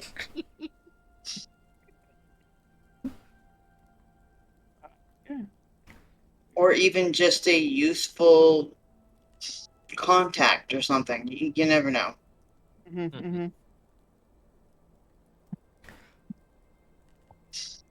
You'll see Aaron just kind of tucks the book back in his sack and gives a little friendly nod as he picks up a broom, starts sweeping. Sweep. Need anything else? I'll be here. This is a temple to Nepalis, yeah? That is the intention, yes. I go and say my prayers that I've been taught at the cloister, and do all of my prayers and stuff in front of the altar. And... Excellent. Casimir will do the same before leaving. Alright. Well, as the party perform their prayers and are given guidance from Arin, leaving the temple itself, returning back to the towns proper, assumingly going back to their private chamber within the tavern. Anything else you guys want to do for the day? Well, on the way back, I want to mention, hey, quit Why would you tell this other priest to set up a temple in the place where we can obviously set up a shrine to Yotan? Mm-hmm. Who? Yotan, the god of battle music and heavy metal. Well, He was just talking out loud, thinking out loud. Hmm? that is, yeah. I things, there's a solution, and the solution was right there, and it seemed odd why Hmm.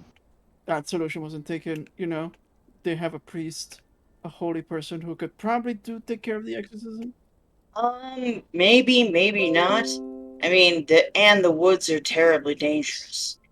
He They didn't look are. very strong. In fact, I had to help him write the altar. Well, I mean, strength isn't just physical.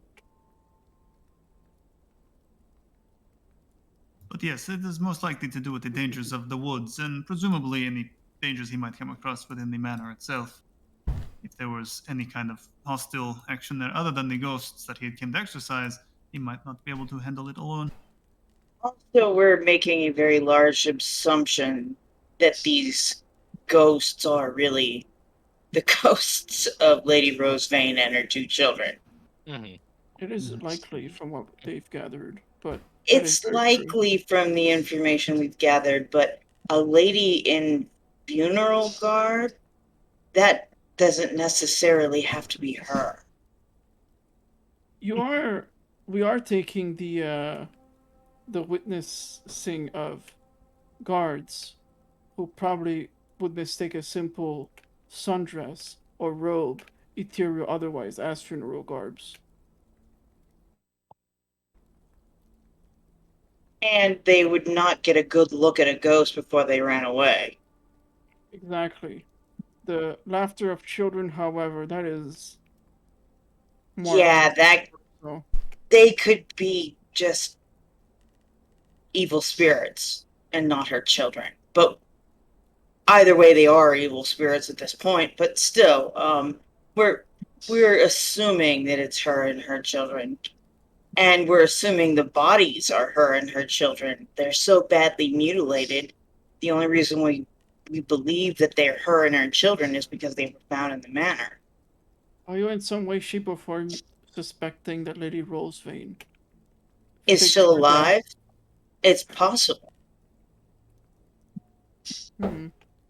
Hmm. Could be. Perhaps this is all just a ruse put onto her by her to keep people away. We won't know until we get there. And If guessing anything, isn't going it's to just help. gonna lure people in. But he Although certainly believes that there are valuables inside the house worth taking. it's Mhm. it's a manor, of course there's valuables. And I suspect that if he doesn't have the deed, as our friend suspects, the deed is probably still in the manor. It sounds like she didn't have a deed. She had it through birthright, Yes, that could also mean that she which has it. means no piece of paper ever was. I mean, if That's there an was a assumption deed, in itself, isn't it? I don't think there is much reason to continue to speculate about these things until we can head to the manor and you're confirm suspicions. you're correct. Mm-hmm. We need to get our own eyes and ears on this, and we're heading to be attuned to the teleportation circle, correct? Mm-hmm. Yes. And who knows? Maybe we'll be able to do something like, say, come to some form of a deal with her if she is truly the spirit. Maybe she would be more interested in helping us figure out what's going on than killing us. I Or so I'd suspect hope. that We we should still take have care. plenty of time to go to the manor. We have an entire month. Did We we not do. want to go to the bandit camp and clean it out while Well, they Yes, are on I their was. heels? Yes, I was gonna suggest that if Lady Rosevane was in fact looking into these disappearances, clearing the bandit camp might help us negotiate. If we were the ones to clear it, she might be more amenable. I was going to point out the map. For us to go to the second set of teleportation stones, we actually go right by the manor. Oh yeah, but we can do that after we take care of True. the bandit hideout. True. I think we definitely need to take out the bandit camp before they gain further strength. But that we need means to we take out the probably bandit have a camp before they sacrifice more prisoners to the necromancers. Yes. I Which have a means feeling it's already immediately. been done. Well, the opposite could also be offered up. If the bandits are still alive, she might be more willing to work with us for the sake of ending them, and so on and so forth. So,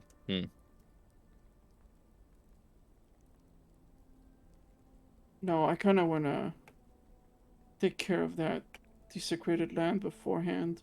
It could also be affecting her too. true. Well, a member of the Church of Yotan was captured by the bandits, so I hear, and I would like to know his fate sooner rather than later. Agreed. We definitely have to stop the bandits, and we have to try to figure out who they work for. Also, let's try and avoid killing. Stop saying that, God. That's really easy for me, but I don't know about you guys. It's easier for me now. Puts punching bag on bolt.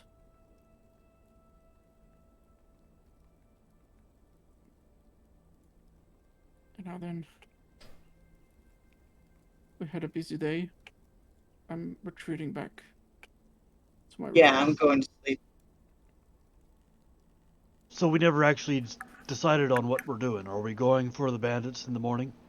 Well, we're going to the circle first for anything else. Yeah, and then we're going to the bandits. Because it's right there. It's just a small detour. Very well. Mhm. All right, all right. So, is there anything else anyone wants to do this day before we skip ahead to the next day?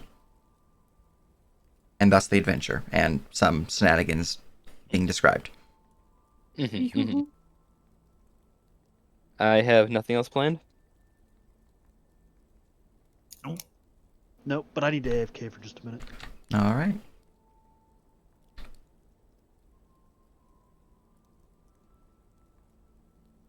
In that case, you guys are able to rest, no problem. Long rest achieved, no issues there. And oh, you already put okay. I was like, why am I only seeing 5 tokens here? Because you moved inside already. And yeah, you guys are waking up, heading on downstairs, smelling breakfast, all that good stuff. Meals provided for your lodgings, or meals are sent to your room per your lodgings, depending on your various quality of chambers and the like. And eventually you all would gather back up, having heard a bit of a... Yeah, I'll just make that not visible. Hearing a bit of strange gossip going on in the tavern. Whoever was first down there gets that apparently there was a break-in to Victor's establishment, the alchemy shop. It seems like nothing was stolen, but there was apparently sightings of like a shadowy figure dashing into the woods, the alarm trap going off, triggering some weird feelings going on throughout the area, and some guards have been sent out to like scour that particular section, as they think that the bandits might be in the area, trying to perhaps find something of import within the alchemy shop. Sounds like some of those bandits got loose.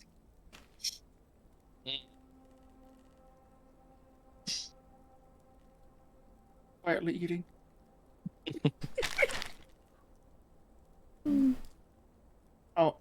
He'll fess up once we're out of earshot of everybody. Oh, I already know. You don't have to tell me. I watched you case the joint. Not now.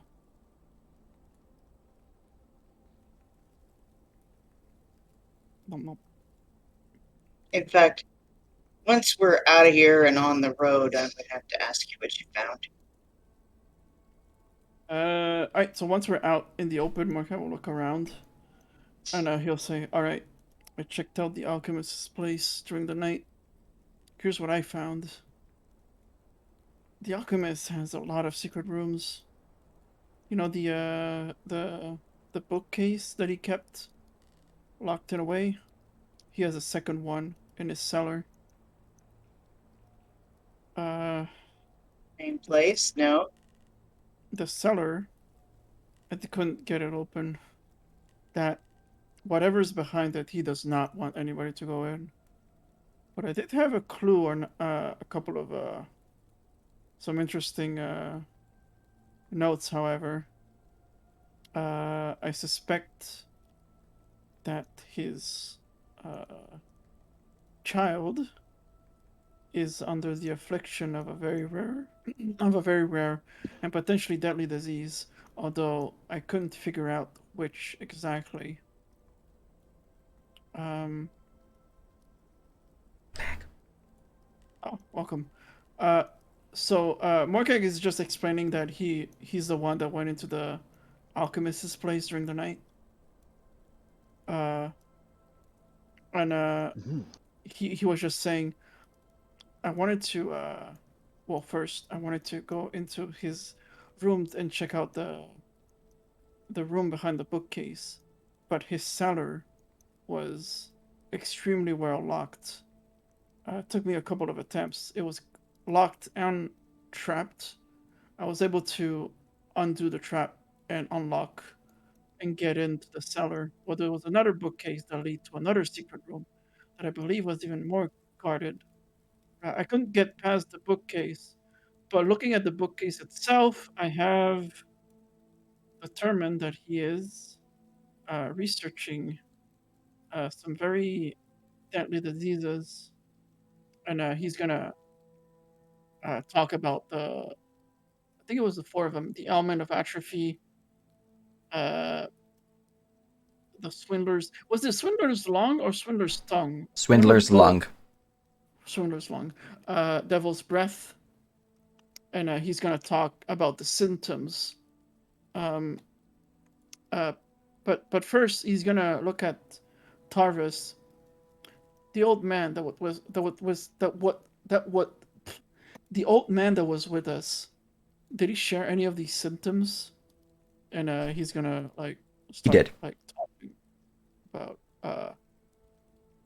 the devil's breath basically makes you weak, attacks the lungs, basically COVID.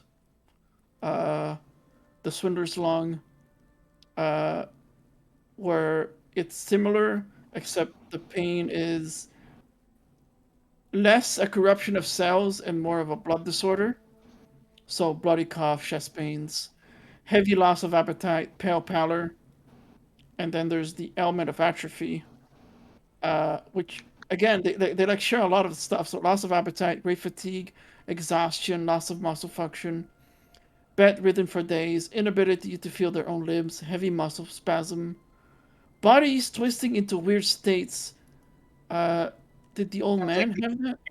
Yes. He had that. Whatever that is. He had it. Yeah.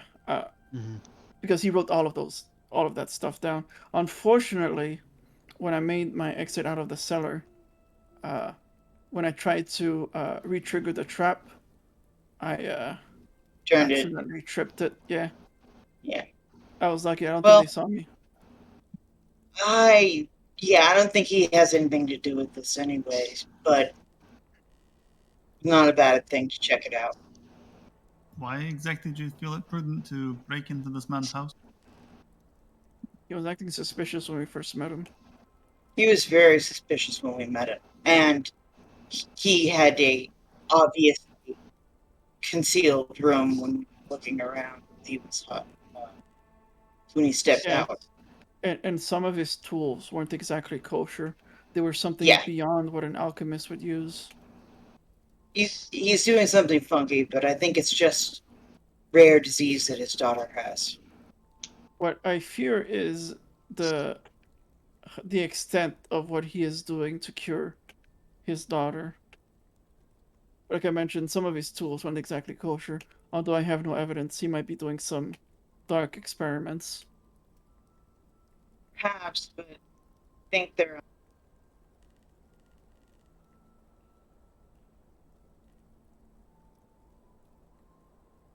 But either. You know, it is what it is. yes, unfortunately, I do not have the skills to get past that cellar door. Well, I cannot say exactly how this man was acting to make you feel such a way. I would rather you not break into individuals' homes for mild suspicion. Marquette will shake his head. People have been disappearing.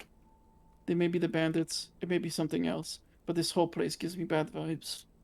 The headman now is extremely suspicious himself. Here, But I know my limits. I know not to prod too much. If I didn't, I would have been caught.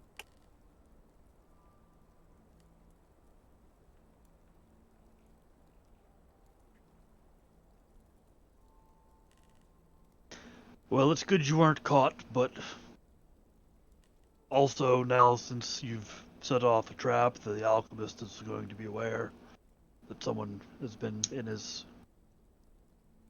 hidden room. yeah, if he was connected in any way, he's going to get rid of the evidence. I do not believe so. I did not leave anything. I did not leave any traces. And it was only the cellar. I took the precautions of locking the cellar back. For all he knows, only the trap was triggered. For a man who has put so much time into hiding all these things, it is not unlikely that he would take every precaution if he believed anything was violated. Yes, all I know is I cannot go back there. And nor should you.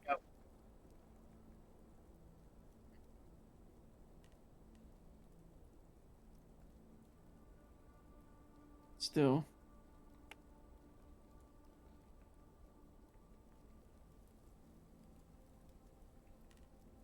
Valuable information nonetheless. Wait, onward!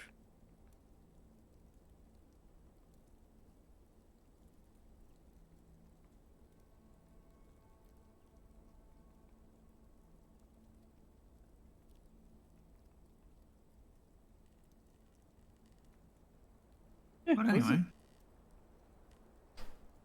As the party gathers within the streets, ready to set off for the adventure that follows you. Anything else you want to do, or shall we move on to the travel and then the adventure? Say we move on. All right. World map. Beep boop.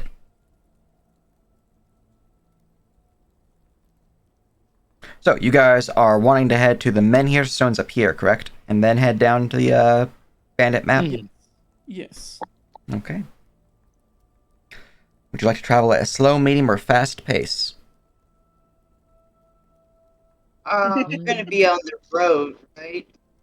So Hmm? we should be able to go pretty fast. Fast, I go for fast. Yeah, I would assume a quick pace would be safe.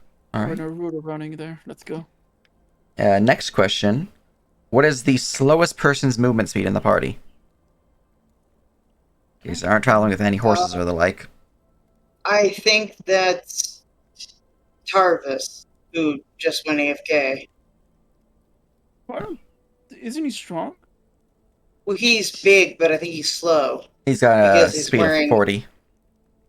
Oh, he does? Okay. Yeah. Yeah. Armor does I'm- not slowly you unless your strength is lower than the requirement. Oh, okay. I'm 40. All right. Looks like the lowest right now is 30. Okay. Kane and Mordecai with 30. So okay. Do fast We can ride the pace. faster people.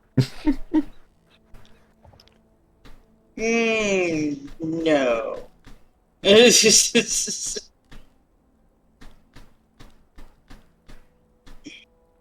You know,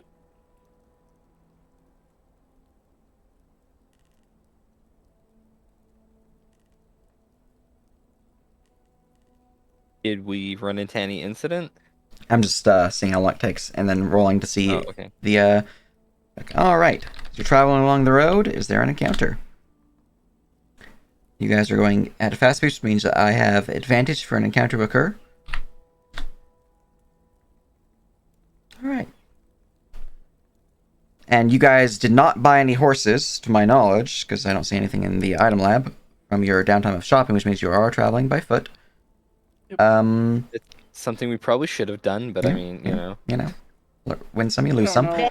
The horses might attract the night beasts. It's true. True. But- we can't protect them. You guys spend the better part of the day itself traveling from Razvin to the edge of the woods themselves, to the Verdansk Menhir stones. It took you 10 hours of travel, a couple breaks along the way, but eventually you do reach them, and you see that they are a grouping of rune-carved standing stones built in a circle around a central round stone carved with various knotworks and symbology all throughout the I wouldn't really call it dais, but not really a pedestal either, marker of this location. You see that there is a small hut off to the side, though there's no lights from within, and the chimney that seems to be on its southern end is devoid of any smoke. If someone lives there, then they are definitely not home, or at least not awake. But stones are here, and they are currently no one's around. Mm-hmm. And you guys still have a few hours left of daylight. What are we supposed to do? Who got the info? Who was it? that I got got the info.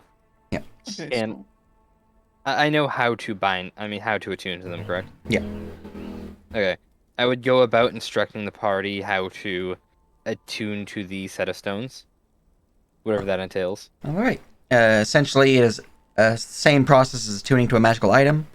So you just spend the short rest, attune to these stones, and everyone is now attuned to, after an hour, to the Verdansk Menhir stone. Could we check out that cabin? Might as well.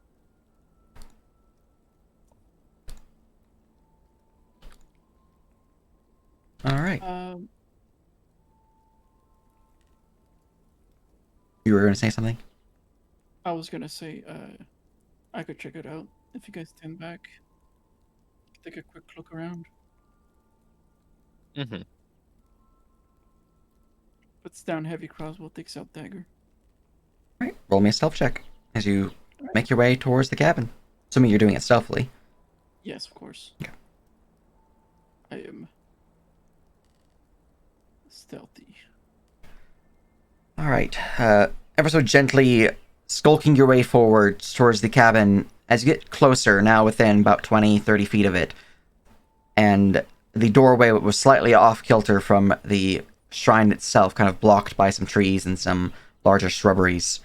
You would see that the door is open. Oh, that's suspicious. Right. I wanna.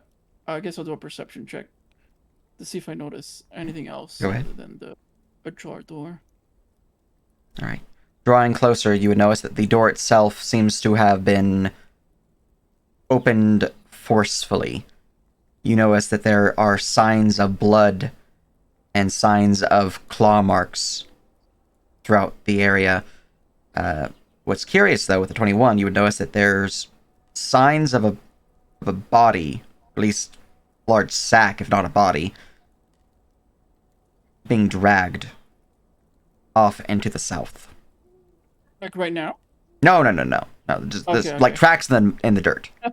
Because there's not an active body being dragged away from you. It's just you see that there's track marks heading south. All right, I'm gonna approach the entrance and I'm gonna peer inside. It's a cabin, so it's like basically one room. Yeah, the one right? room. Yeah, one room. Got on the northern edge of the cabin. There seems to be like beds, or a bed, some basic shelves, a small little side table with a single stool sitting at it. Lots of herbs hanging from the ceiling. On the southern end, there seems to be where all the cooking stuff goes on. A couple barrels and crates that are torn open. Food stuff strewn all about. The hearth itself does have a pot upon it. The fire's out. Seems to have been doused by dirt. And you see, as you're kind of looking at that, there was indeed a bit of dirt missing from the pathway leading up to the cabin's door. Sure. So this was purposefully put out, Okay. but you don't think so- it was put out by the owner, as there is food still in the stew, in the cauldron upon the fire. Typical werewolf attack. Got it. Let's see. So there's nothing else, right? I mean, there's no there's nothing else in there. I don't see or hear anything. Nothing Am I that's investigating? immediately obvious. Give me investigation for a more thorough investigation. All right, let's investigate. I have expertise in this. 20. All right. Looking around, you do find some books and symbology, like amulets and the like, of basic wooden carvings, essentially. You need a religion check to know what the amulets are dedicated to, but it seems that the books themselves are writings on, at least from face value, they're writings on the ways of nature, of the different floras and faunas, how to care for various beings of the wilds, and it goes deeper and deeper into the book. You see it kind of shifts focus into one's personal connection to nature, and how one can unlock this connection. Essentially, Cool. it seems to be a how-to druid. Man, if I wanted to go scout, I could use this as an It's- excuse. Totally but- a druid self-help book. Yeah. All right. So I was wanting to make sure that there was no danger. So there's no other danger. Nothing else. No immediate danger. All right, How old are the tracks? That would require a survival check. Yeah. At that point, I would have gotten back to the party, and basically relayed the information. Kevin's been attacked. The owner's been dragged off. Seems they were a druid. If you guys How wanna, long ago? let me see. Survive. The tracks are pretty old. I'm surprised they're still here, especially since it has rained at this point in time in the area. You'd guess anywhere from a couple days to a week, maybe a little more. Days or a week from a quick glance of It's about the same time as they would have probably come and taken him to. It's likely the bandits took whoever lived here and gave him to their master. Markag will like if you guys are like approaching the cabin, Markag will like point out to the claw marks and stuff. And, you Okay, know, yeah, that's concerning. I'm not approaching. You said you were scouting out. Smile. we can try and follow the tracks, despite the fact that they're a week old. They seem to still be trackable. Did they go to the circle or did they go somewhere else? They're heading south away from the circle into the forest. Into the I- forest. I'll take a look at the tracks and see what I can find out. Okay, yeah. Nothing more. Yeah, it's just they're drag marks that lead south, and Morcag would know how old they are and could try to follow them if they want. But So Markag will speak up and say, I must admit, I do have a flaw that's really quite fatal. I am an extremely curious person. I really want to know what happened to this guy. But we also have the of saving the prisoners as well. So I don't know if you guys wish to Well, make that Right. detour. Quick point of contention. I think I was DC'd at the moment when we left town and whatnot. Mhm. Timothy is with us. So you did bring your prisoner. Yes. Okay. Oh God, I was gonna. Yeah, I wanted to ask if you weren't there. Monkey will ask Tarvis, how long do you intend to keep that prisoner? As long as he's useful. Mm. He's a liability now that town. Honestly, with the fact that he told us everything, we could probably get him a reduced sentence. Well, he said he was going to show us the way into his base. He did show us the way. He points to the detailed map. Right. Yeah. I mean, I'd ungag him at this point. We're out in the middle of nowhere. I'm not really worried about him screaming or anything. I can be useful, you know. It's fine. What do you guys need?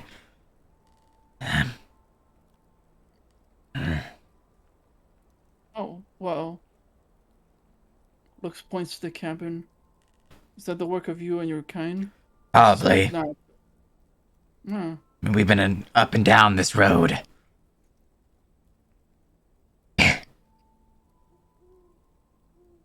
Do you guys want to follow the tracks? Well, I wanted to point out, if we follow the track south, we can just continue to follow that road down around the river, and then we just approach those Mahir stones from the southeast of the Noctis Woods. Oh. If you so wish. Actually, that seems. It doesn't throw us horribly off course. If anything, it gets us closer, as we don't have to go straight through the woods, like, without a path from the town. Huh. That seems logical, yeah. We'd have a path, so we might be less likely to get attacked than if we walked through the woods. Mm-hmm. That's Timothy. Eh. We're going to run anything into anything dangerous if we go this way? The south part of the forest is highly dangerous. I think they also meant, do you have a base that points to the direction that the tracks? No. We're out in Undar. Write that down.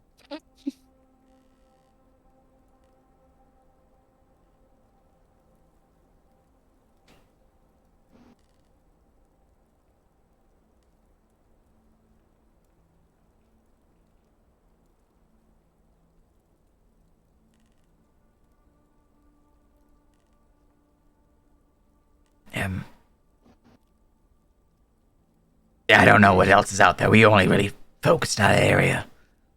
In the outskirts of the forest, so.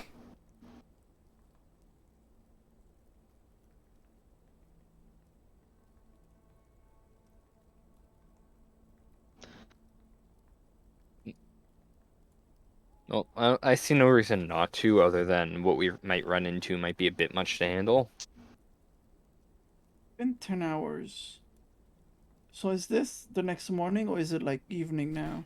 It is around 6 p.m. on the day of your leaving. Still got daylight. This Up might be the chance. from the north. We do have those. We do have that one stone that'll protect us from the beasts, so I'm not too worried about them. Yeah. Reddy's heavy crossbow. He was saying that the southern part of the forest is extremely dangerous. We should attempt to avoid it. Well, then we could always follow the road. I mean, the road. We could always stray from the road, follow the river into the Noctis Woods. It does bisect the road south of here.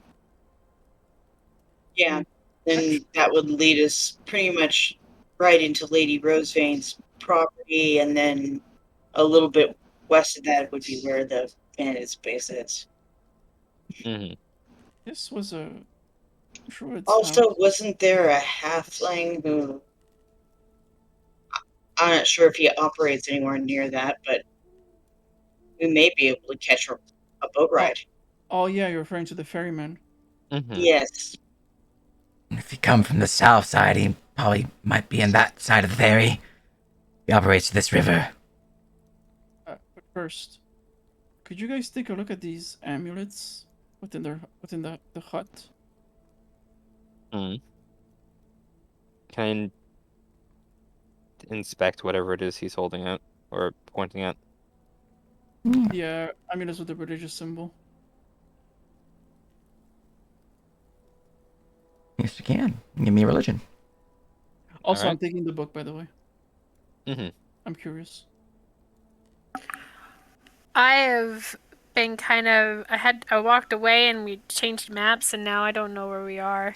You guys have traveled 10 hours from Razvin to the Menhir Stones east, where you guys were intending to travel. The Verdansk Menhir Stones. Mm-hmm. You Fast are, travel unlocked. yep. You guys are investigating the area. As you notice, there was a small cabin abandoned at the edge of the Menhir Stones, seemingly attacked as the door was left open. There was most certainly a struggle, drag marks of something large and heavy, most likely a body being dragged out of the cabin. But surprisingly, there was also claw marks upon the cabin. Seemingly, the drag marks were leading south into the forest. Can you center the map so I Yeah. know? So that's Okay. Razvin. I just don't that's the have party. access to my token. I don't have it selected. Oh, yeah, I Top went back right, to select Round map, NPC library. Ah. Okay. I've been making sure to update that one. Mm. All right.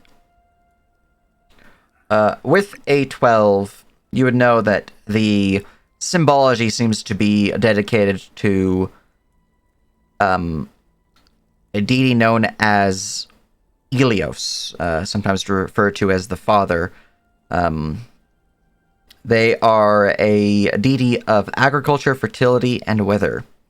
You wouldn't know too much about them with the 12, but just basic stuff of they were a newly formed deity after the Age of Omens began.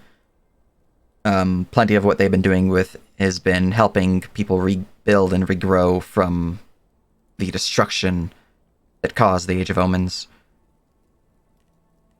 Mm-hmm. I'll relay that much to the party.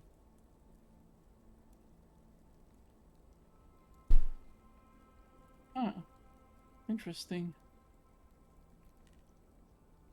Do these amulets hold any magic, or are they simply holy symbols? Should I Arcana check them? Can I? Sure. They appear to be wood, carved in the symbology of Helios. Jarvis will cast Detect Magic Well, damn. All right. with Furbolg Magic. Looking over the amulets themselves, they don't appear to be inherently magical, but I mean, any divine caster would know that in the right hands, or in the faithful. Yeah, they're holy symbols. Yeah. Yep. I'll take a look around the room while I'm using Detect Magic to see if I notice anything else magical. All right. Roll me a perception check. Back to token.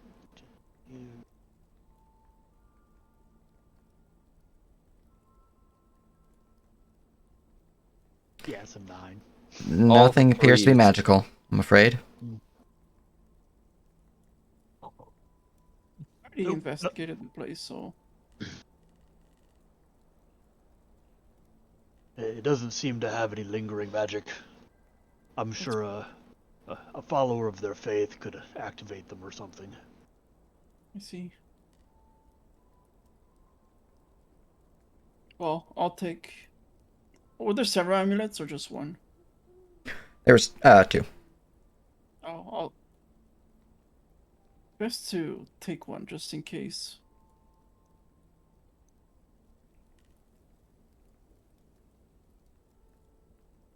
All right.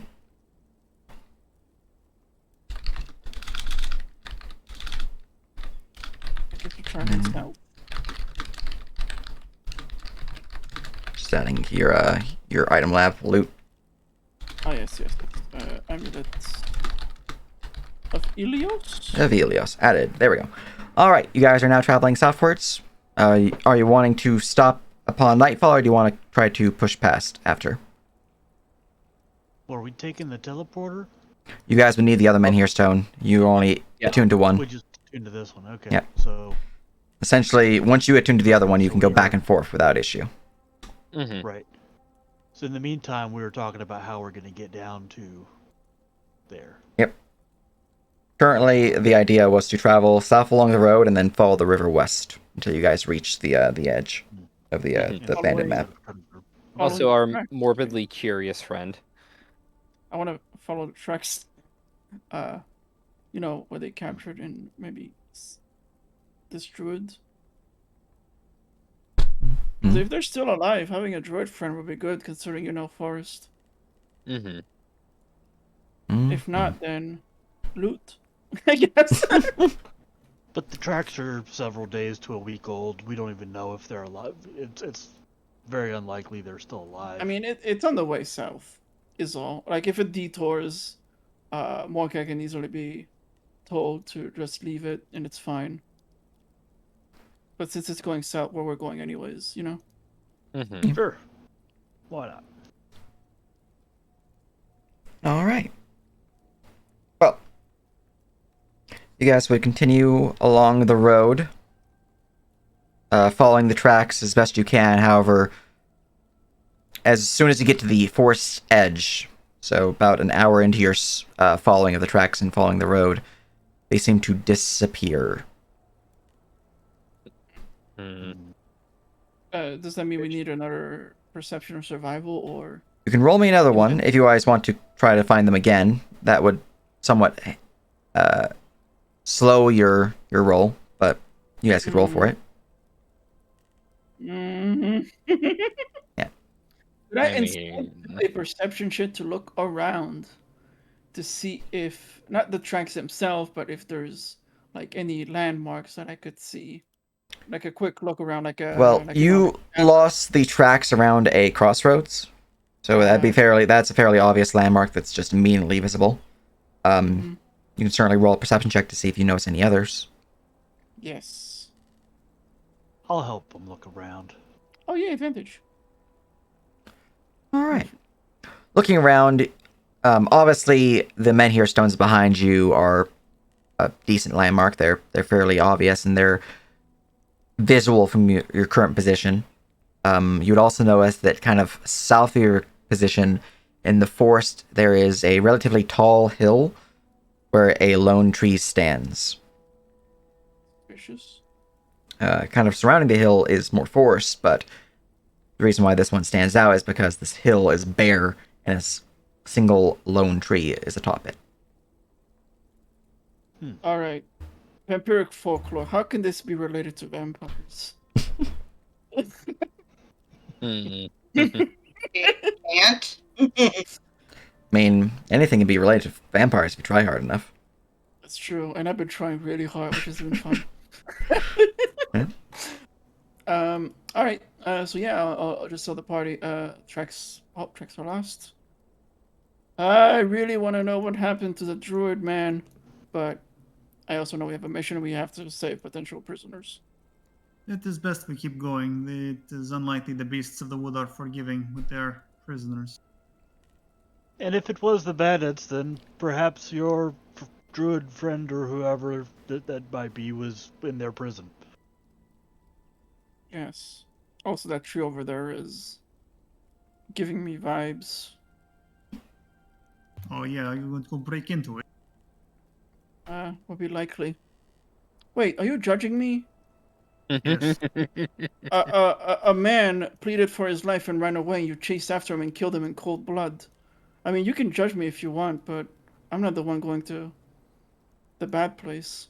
You mean the man who assaulted us on the road? Yes, and then cried and escaped. You could have let him go. Oh, But yes, you chased him and killed him in cold blood. I'm What sure I'm I would have enjoyed fighting him again when he came back. Yeah, we would only have to fight him again. What I'm saying is you do not have the moral high ground. No one needs a moral high ground. Judgmental. Yeah. I like the option where I didn't die. See? Just saying. Be quiet now. But oh well, I can't expect much from adventurers. Let's go. All right, you guys wishing to push on for the other hour? Yeah. All right. Another hour passes as you guys travel along the road. Night has fully fallen. Do you wish to set up camp or do you wish to forced march? We should set up camp. I agree, camp. I do hope other people have tents. Oh yeah, definitely. Nope. All right. Well, let's see if there's an encounter during the night. Oh boy! We're gonna go kill it again. Good one, or is that a... Would you like to adjust that encounter with a destiny? Is that a bad one? Oh. I'm excited. Is that a 1 out of 100? Yes. Yeah. Oh. Oh god, we're gonna fight a vampire lord. I can't remember whether low or high was good or bad. You know what? I'll take it. All right. Yeah, I'm down. I'm down to take it. Just means more epic loot. Guys. Worst comes to worst, we abandon all of our goods and run. All right. Could we use a destiny to make that higher? You could. Well, you don't always just throw Timothy at it, right? And run away. Yeah, You know what? I, No. I wouldn't say that in character, but I'm totally thinking it. Yeah. What was that? You know what? No, Tiff? What? No, I'm ready. Bring Oh. it. Bring So, it. so you're Nerp. wishing to accept it. the 1 in the 558. I am. Bring it, Nerp. Yes. If this is this the death of Danu? We'll see. Oh no. All right.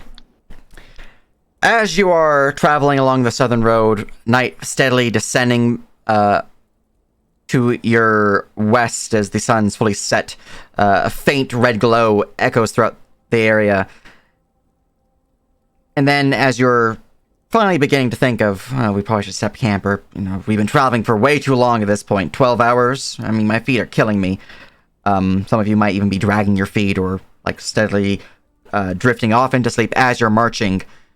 When one of you seemingly kicks a rock while you're walking and nearly trips, wakes you from your reverie of whatever stupor that you were in that was putting you to sleep, as fortunately with your boots, or maybe it was a monk and they don't have boots and you'd be having a stubbed toe right now. Either way, you look up and notice around you that you didn't kick a stone. You kicked a large, jutting piece of metal. Not hard enough to cause real pain, with boot being worn, since the monk is in fact wearing boots. But definitely noticeable. As you look down, the metal itself seems to be a wagon's rim. Portions of it that were ripped off from the wood or otherwise survived damage, as parts of the metal itself seems to be somewhat singed. Very curious. You look around and you notice that there is kind of dug off into the side in a ditch, as the road itself somewhat elevated, and onto your right, which is from your position somewhat southwest of you, you would see that in this ditch that leads down and deeper into the forest, there is a wagon that has lost a wheel, crashing against the trees there. Pretty splintered mess from the seams of it. But there's crates and barrels and sacks just strewn all about.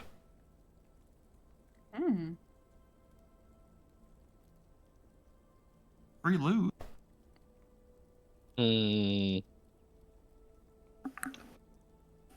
Is there anything that does it smell? Does it Give me a perception check. And if you have keen scent, then you can give me with advantage. I do not. Unfortunate. I do. Hold on, Tarvis is let me just check. gonna call out, "Ho there in the carriage! Is anybody alive?" Panic.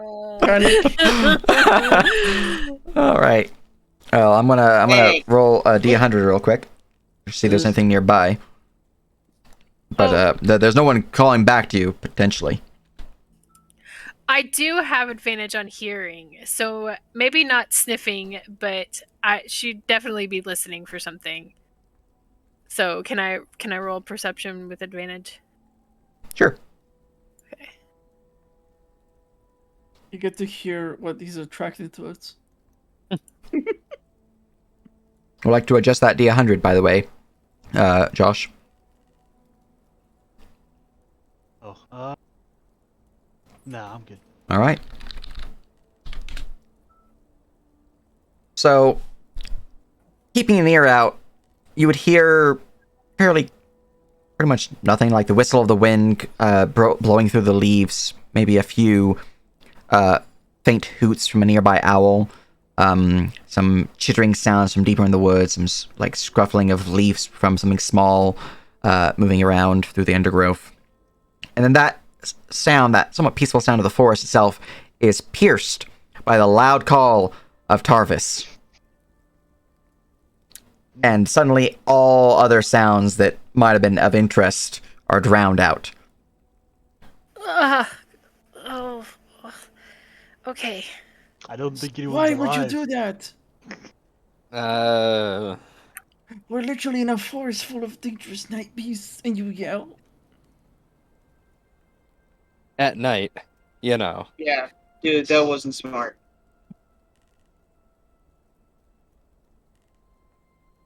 Freddy's heavy crossbow. But at least we know that there's nobody in the wagon wreck.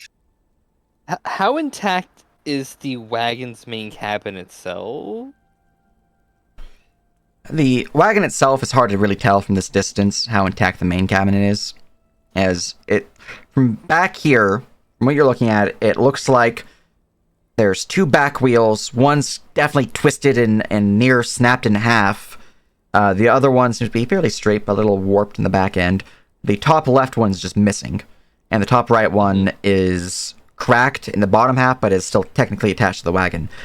The wagon, the large canvas covering that would have protected it from the elements from above, is caved inwards and is draping over something large and cumbersome within the center of the wagon's core. The front portion where the driver would sit is completely obscured by undergrowth, as it seems to be slammed into a tree, and the various branches and the like that it drove through were still kind of attached to the wagon itself. Well, if we need a place to hide, that wagon's looking like a pretty good candidate right now. All right. Sorry if I missed if anyone asked already, but how old does this look? The wagon itself looks... It doesn't look like it's moss covered or anything of that nature. It does look like a day old. It looks older than that, like maybe a week or so, if I'm just judging from how rain damaged the wood is starting to look. But it's not terrible. Okay, so this didn't happen, you know. Did it literally go? 5 I minutes mean, ago. Mhm. How does it look? That can we discern how it got off course and rammed into a tree? From this direction, from how far you are from it, it's a little hard to tell. Given the scorched wheel pieces, I would guess something blew out its wheel. Quite literally. So bandits, maybe something that breathes fire. Maybe we should go take shelter. Yeah, I think we should get a little bit far away from this. Or hide under that canvas until whatever's coming passes. Unless something hiding under the canvas. True. Do I hear anything? With a 23,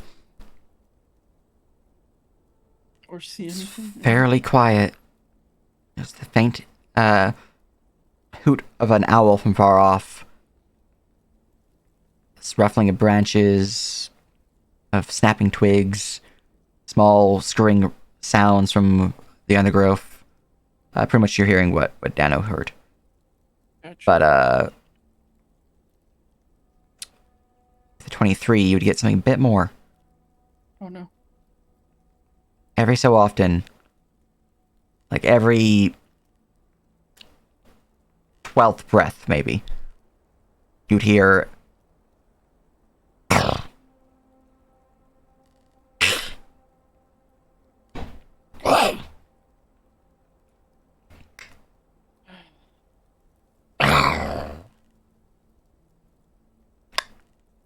Are they getting louder, or are they just stay in their distance?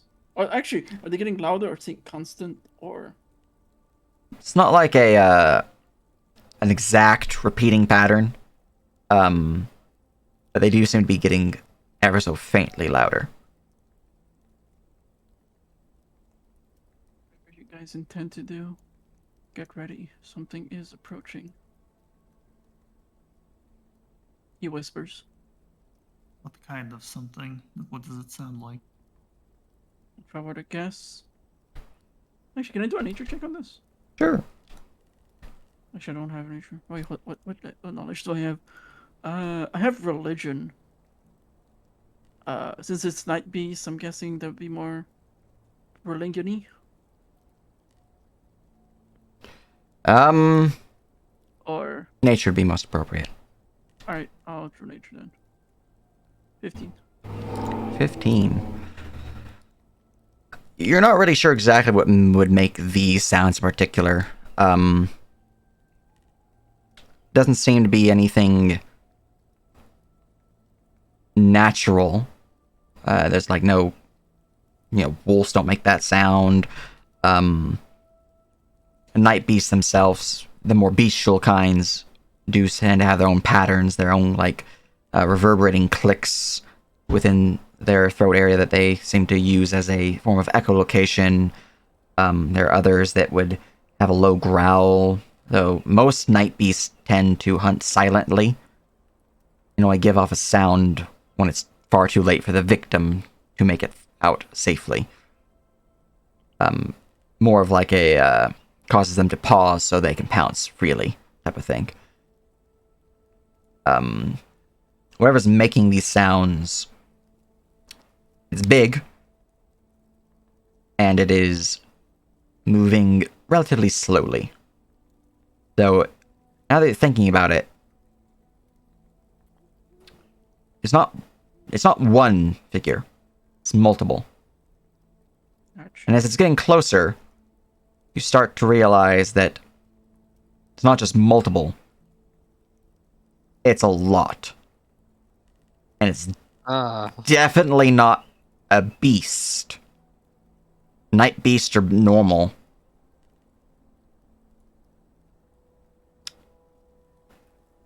You actually Sorry. think that you might have heard this sound somewhat recently. Reminds you of Oh. something that you fought back at town. Dead. Undead. Undead. It's a horde. Oh. Oh. Yeah, I'm just gonna relay. What just happened. Burn. Undead, likely. Was it A lot burn of the what? What did he have you burn time? Yes, but that's not going to work against undead.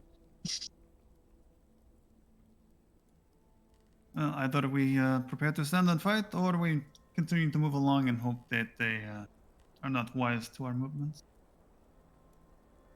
I'm disheartened by the fact that we're losing these crates, but we should probably move on to a much safer place. I would begin rather quickly moving the fuck out of our current position. Alright, do you guys continue along the road? Yeah. If we pass by the wagon, I would definitely peek under its canvas.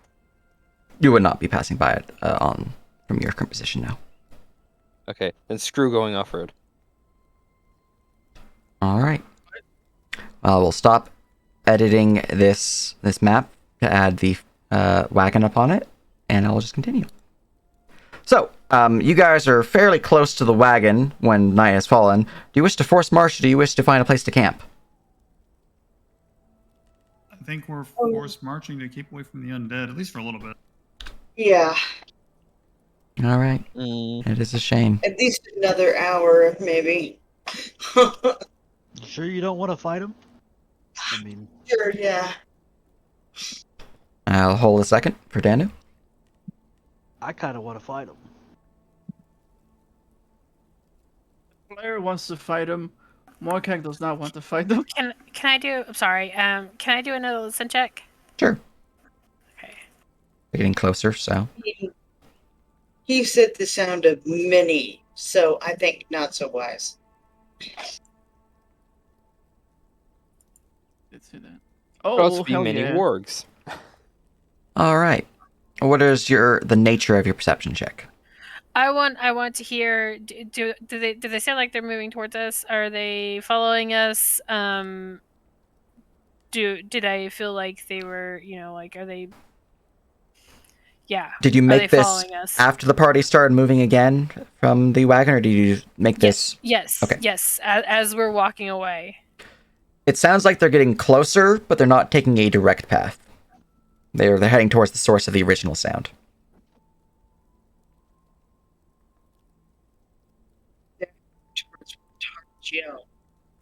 Is it possible for me to know the size of this horde?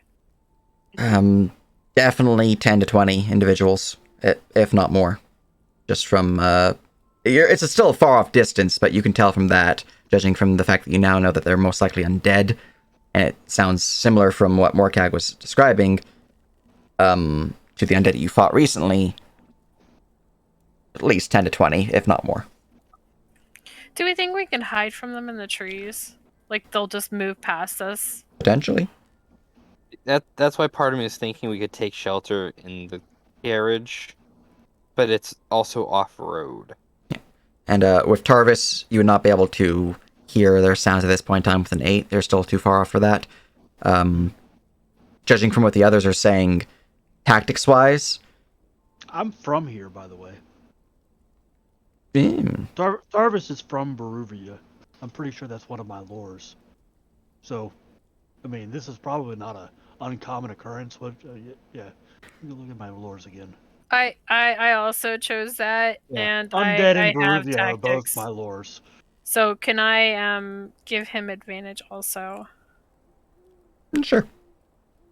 All right. All right. Do you wanna roll a second time for advantage, Josh? Go ahead and roll a d20. Oh, I was gonna give you advantage. Yeah, I think that's you fine. have. I think They're well, having no, I'm you roll giving- their d20. Yeah, because I don't think I have a +6. I think I have a plus just 3. Just roll a d20 and it'll be what I rolled. No, you roll. Oh, you don't want to put it. Okay. Don't Here. put that evil on There you me. go. Okay, I rolled a 2. See? It's Look at that bad juju. You didn't want the dice, so I didn't want you. All right. Oh, well. Thinking out about judging from all the different words and the information you've been hearing about what this threat might be. If it's truly a horde, you guys have received plenty of anti-undead materials, all those vials of holy water. And it's likely there's some form of mindless undead, such as skeletons or zombies. If it's like 10 to 20, you might be able to handle them. If it's more than that, you certainly can outrun them. But, it might not be easy to handle it. But if they're mindless undead, they're also probably pretty easy to manipulate Mm-hmm. because they're stupid. So, I think would be fine. I mean, if they're going where I shouted a minute ago, Mm-hmm. like, That's a Indeed. fair point. If we've moved on, they're probably going to go to that road. So we could probably investigate the carriage. Keep going. No point in having trouble, finding trouble, We've got enough trouble on our own. On one hand, it's the meta knowledge of this encounter of the carriage as a result of a D100 roll hitting a 1. On the other hand, there's the horde that was a result of shouting. In my mind's eye, Morkag was taking out his crowbar when we found the carriage, and then Tarvis shouted. Look, Put it- let's then he fight put it them, back. and if we get overrun, I'll just turn undead, and everybody else can run while I hold them off or something. Because remember, I am a cleric, and destroying undead is kind of one of my shticks. So, I would like to fight them. That's my opinion. Like I said, in character, Casimir is totally fine with destroying them because he's very anti-undead. But again, it's just the issue of an unknown number of enemies. If you intend on finding them, then I will gladly back you up.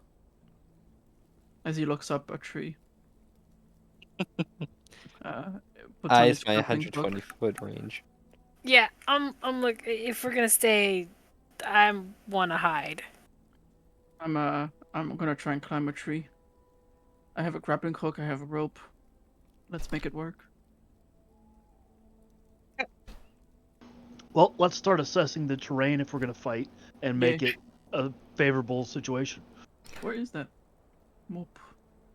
Walk over to the wagon so Nerp has to put it back on the map.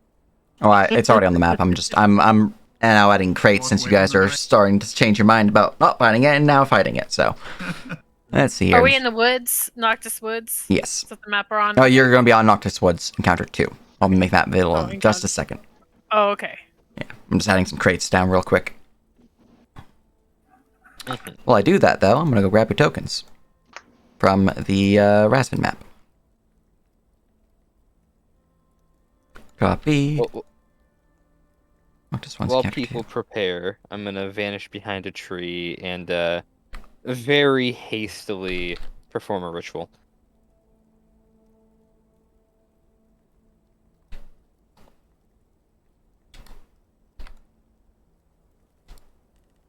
What kind of ritual? I would like to bind Shax. Or rather, the, what's her title? Because you might not be using lore. What was her title?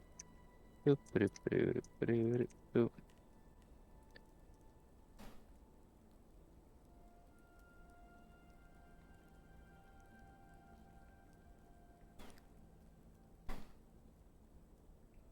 Vigil of the Sea Sister. There we go. Actually, I should wait for Tibor.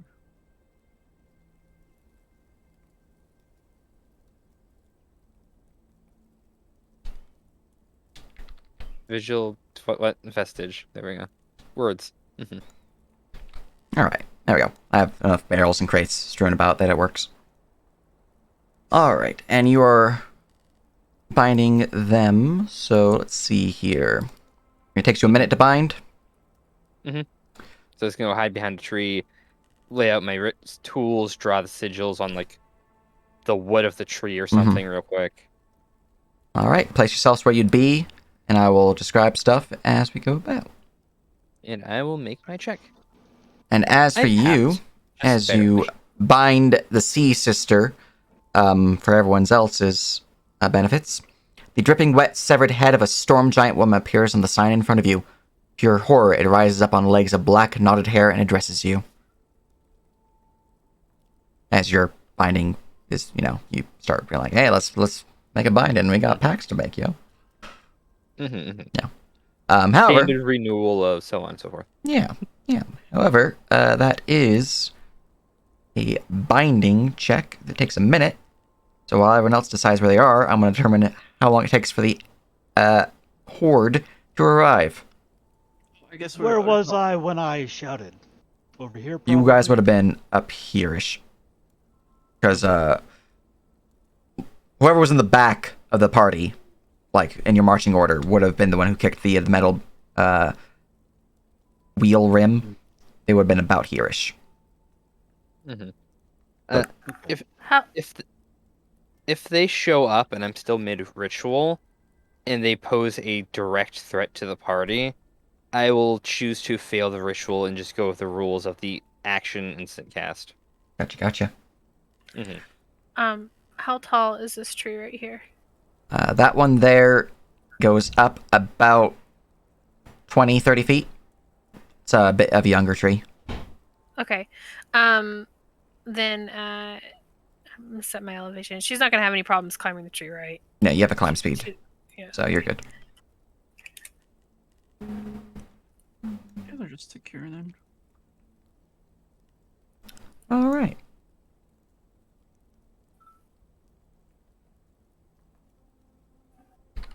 You do you.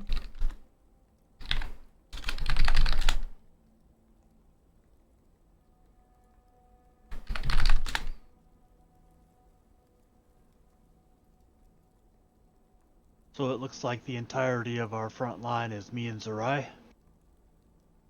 Esme's there too. Casimir's in the front line. All right.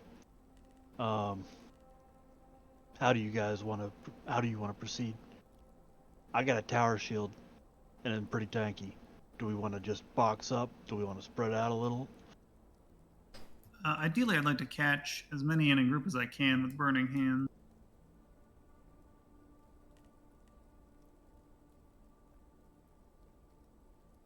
All right, let's see here.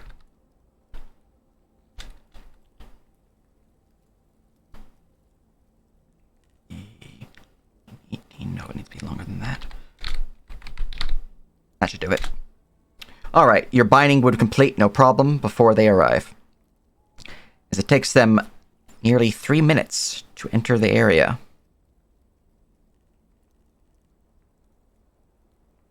But as they draw closer, about minute, 2 minutes in, you steadily begin to hear the sounds of the approaching horde.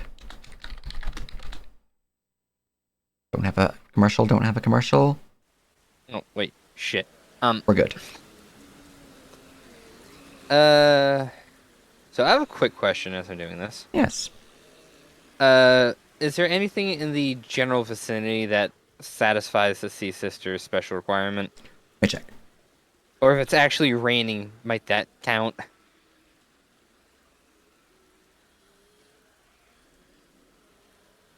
As for the rain, because there would certainly be a puddle formed from this rain if it is raining. So let me just go check the weather of the day. The weather for today would be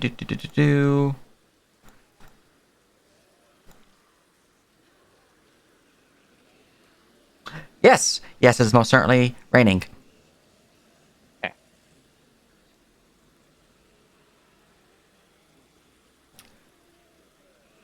All right. As the approaching horde draws ever closer, the echoes of their low growls and rumbles ring throughout the air, pierced only by the crackle of thunder and the drowning sound of the rain pitter-pattering upon the stone-cobbled road. It is Tarvist who first notices them, who is standing openly in the road, as I believe your passive perception is the highest of the party. 11. Yeah, Yeah. I am waiting for when they come into view to Well, cast Bless on multiple people. I should have the highest though. I have observant. Oh yeah, I did. Okay, I don't. Okay, that's sense change. Okay, Mordecai would notice first, since you're not actually in a ditch. Elevation is going downwards, so Yeah, not yet. yeah. So Mordecai would notice first. Tarvis second. Yes, Tarvis second. Dana you would notice about third, fairly close to when Tarvis noticed, just because of your elevation upon the tree. But your passive perception is not high enough to notice them as quickly as the others did. Everyone else would notice not too much longer after you do, but you guys would notice them just barely skirting the edges of the tree line before they fully begin pushing through. And they are moving in this direction. So I'll be putting their tokens down in just a moment. You believe that they will fully hit the map in 2 rounds.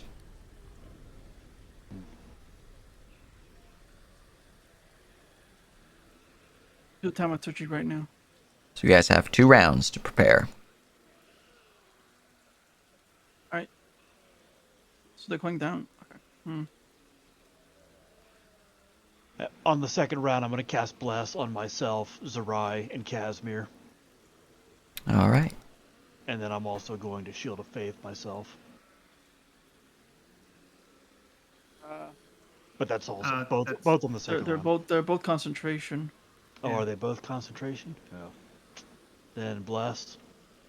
Yeah. Or is it concentration? What's Travis's AC baseline?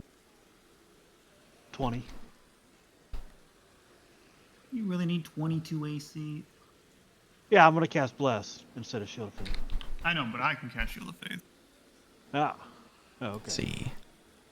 Yeah, I've got a Tower Shield and I just upgraded a Splint. So. Yeah, I guess I will use the second round to cast Shield of Faith on target.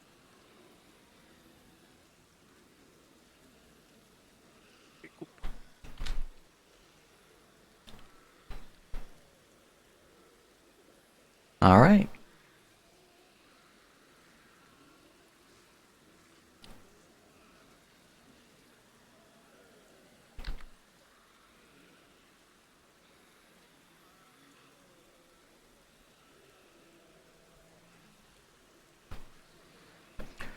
Pushing through the tree lines as you guys have cast your spells, preparing for the horde to enter your view.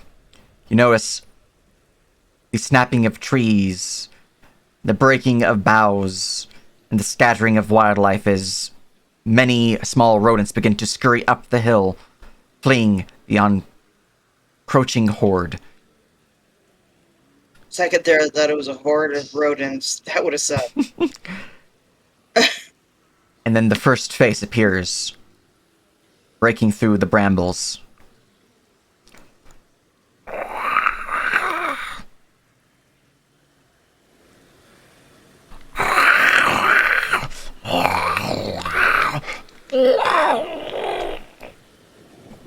Yeah, it's a bad idea.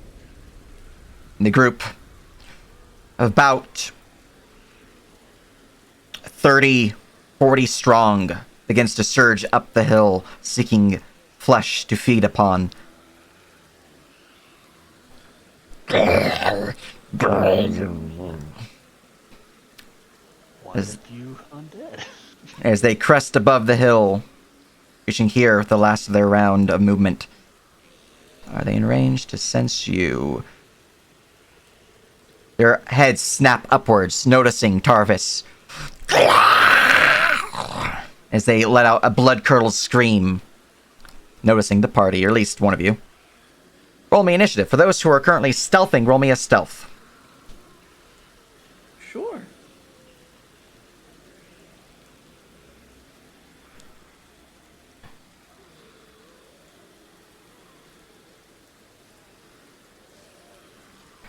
One, two, three, four, five.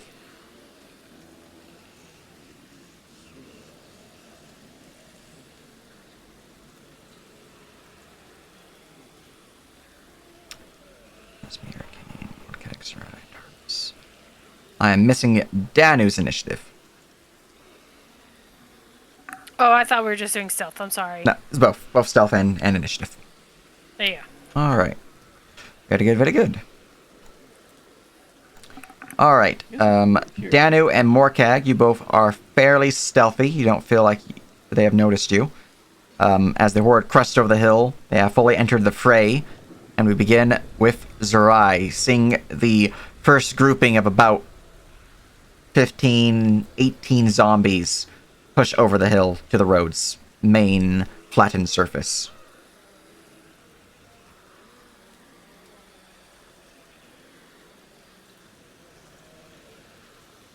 And it's your turn. I guess I'm going to ready an attack.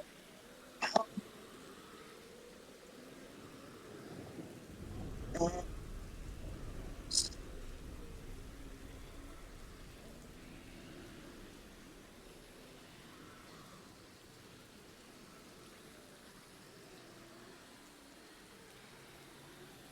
yeah, I'm going to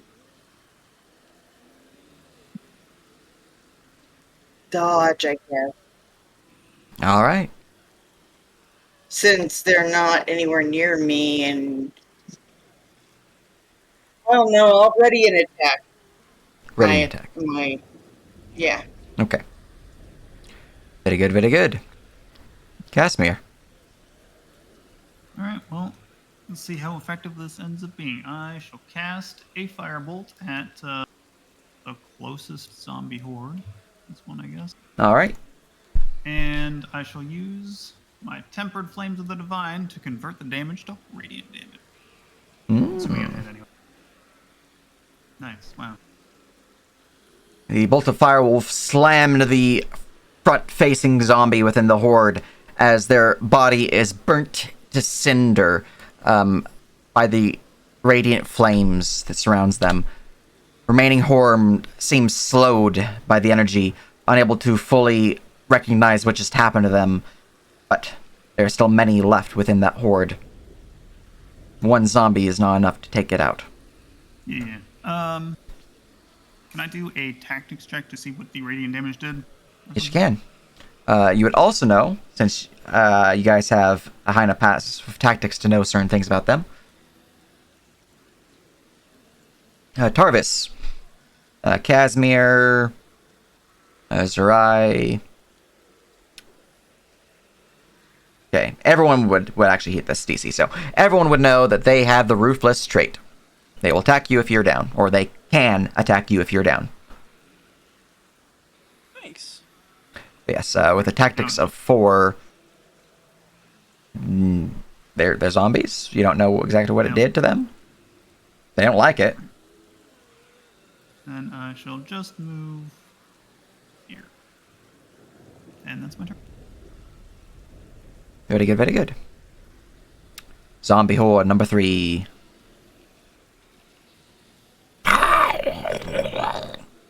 Will surge forward, pushing through the bodies of the horde in front of it as it dashes to here.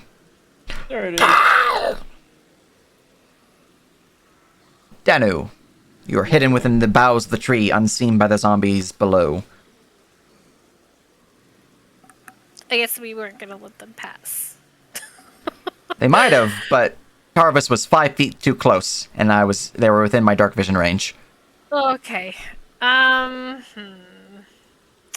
Well, seeing as they are going after Tarvis, I guess I'm gonna have to do things. How far are they? 50 feet? I guess I will be summoning a tentacle. No, I'll grab your tentacle. Boop, boop, boop, boop, boop, boop, boop.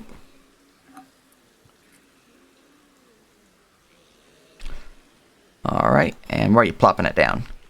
I got 60 feet, so probably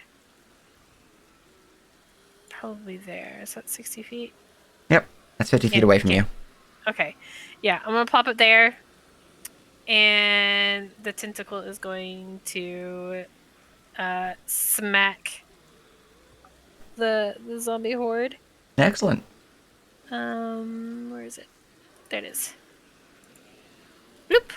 Tentacle will wrap around the legs of the zombies, covering them in ice as they seem to be slowed even further. However, doesn't seem to do much damage to the horde as, while does full damage, which I did use the player macro on accident, did not damage them, so that's good. I'll just use the DM macro. This damage them, none of the zombies within the horde die. They aren't resistant or anything of that nature. It's just wasn't a solid grasp of the tentacle. Mm-hmm. And then I'm going to... I think I'm going to blap them with Eldritch Blast. Alright. The Eldritch Blast will slam into the horde, crushing through them, breaking bones and snapping flesh off the forms of these creatures as they suffer 8 force damage. As one of the zombies is crushed beneath the weight of its other companions and the force of your spell drop to the ground, remaining swarm over it, devouring the body before looking up towards Tarvis. No, this would have been a mistake. I will. I will end my turn. Okay. Gain. All right. Well, I guess they're a direct threat. I take it during setup time, I wouldn't have had the full minute to deal with my thing. You had the full minute, yeah. It took them okay. 29 rounds to get here. Oh, okay, plenty of time. Yeah, you had your full minute. Plus, you guys had 2 rounds after when I was like, you start seeing them approaching for them to actually reach the map. Kane collects himself, walks 15 feet over here. Gonna review what I have for spells real quick. Nothing that I want to use. Bonus action Hex Zombie Horde 3. All right. Strength, I assume? Yep. No grapplers. But I like to grapple. That's fair. And then Eldritch Blap. All right, the Eldritch Beam will slam into it, breaking the toe of one of the zombies as 1 damage is applied.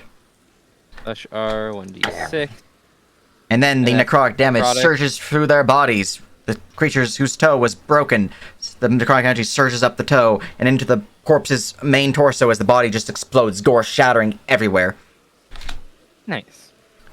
Many zombies within the horde, about 5 of them have now been felled. But the horde still stands. Right,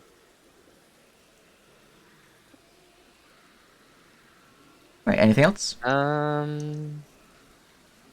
would like to do a general tactics check for the sake of. How do I think we measure up to this threat?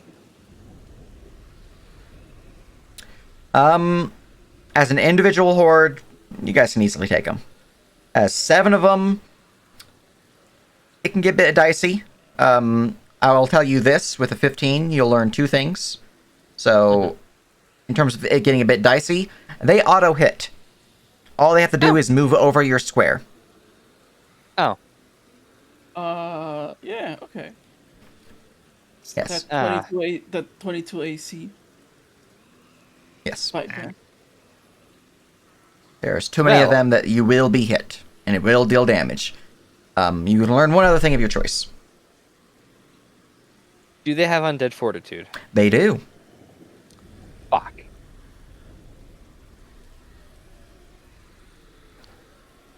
Well, this might be a terrible idea, guys. I think this is a terrible idea. I think we should run away, but that's just me. I mean, yeah. I will casually take 5 steps back and end my turn. Excellent. Mordecai. Alright, so I'm hidden, alright, so I have advantage, right? Yes. Okay, good. Alright, so I'm gonna attack this guy. Pew, pew. That'll hit. The bolt slams into the zombie. Do I get sneak attack against them, right? Yeah. Oh, nice. For So, 16 damage as the zombies within the horde are felled. Alright, I'm gonna move 30 feet back, and I'm gonna use bonus action hide. Alright, as you fell the horde there, you notice the horde's, many of the zombies within it clumping over, fall onto the ground, no longer strong enough to make up the horde itself. I will be changing that horde into individual zombies. We did it! Which one of these zombies would you like to have the hex? That is a great question. And At least those guys won't auto hit. these guys that is fair. are at lower HP now. Wait, They're there's almost- only 2. Okay, I'll take zombie 1. Sure. So Zombie I one. had to do a thing and I didn't do it. One moment. I totally forgot about my new feature. Oh no. I will take Pact Augment. Probably +1 damage. I think we do have the damage for it. But that might change after Gotcha. the 3 hordes move in. No worries. We'll call the session after combat. Yeah, I'll take +2 damage to all my attacks. Oh yeah, my Alright. turn is over. I did everything I could. Mm-hmm. Alright. That brings us to the zombie horde number 1. That's me. He will dash forward like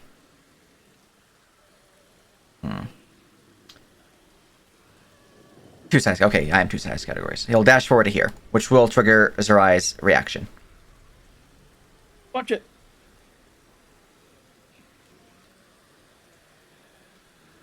Give him the good old Hadouken. Alright, first punch will slap into him, dealing... You only get 1 on a reaction, so just the first one. 7, 8. You don't get the secondary d6 because that's only if you hit them multiple times, so that is 8 punch damage to the zombie as one zombie's skull splatters over your fist, gore billowing forth from the body as it slumps to the ground. Yeah, All right. I think Syrik can clear a horde by himself. Yum. Mm-hmm. Alright, number 2. Dashes to there. Number 4. Dashes to there. Tarvis.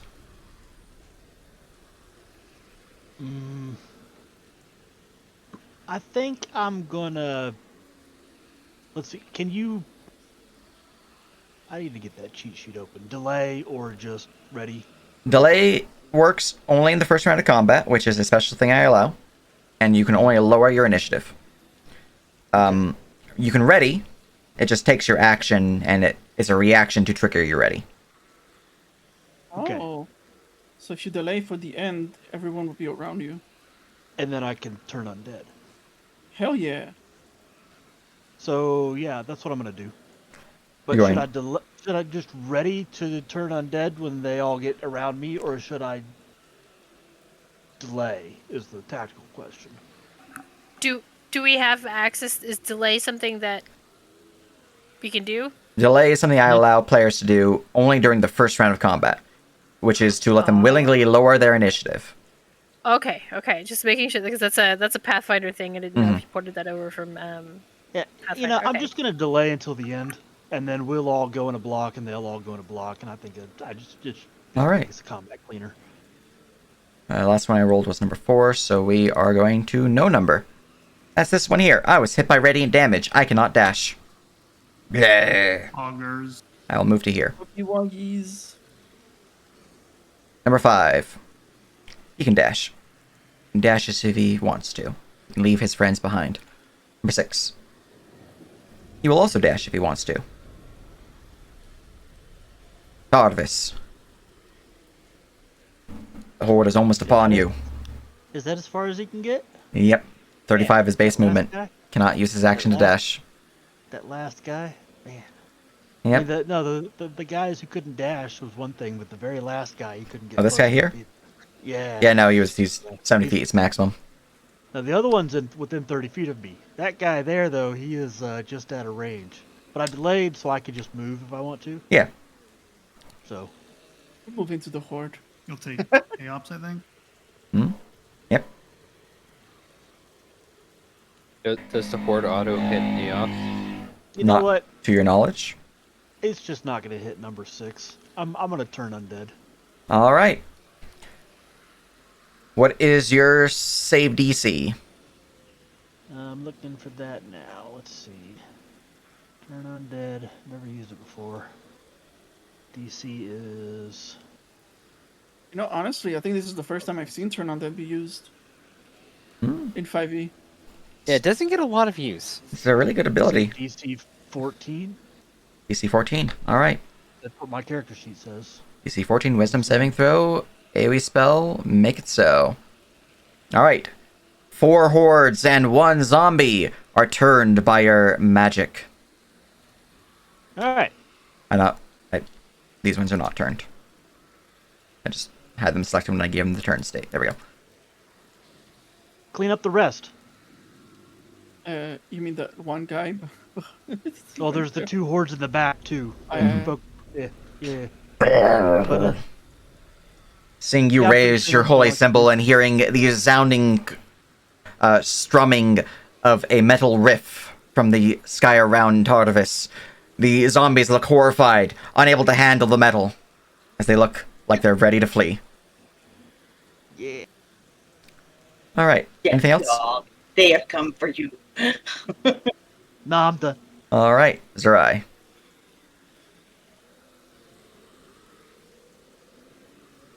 Okay. This guy right here. This is not scared, right? This one's not scared, these ones are scared. They have the exclamation, they're scared.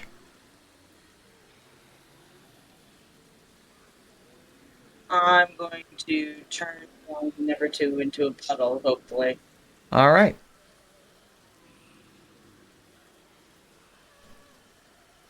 Well, your first punch most certainly slaps him. That is for 12.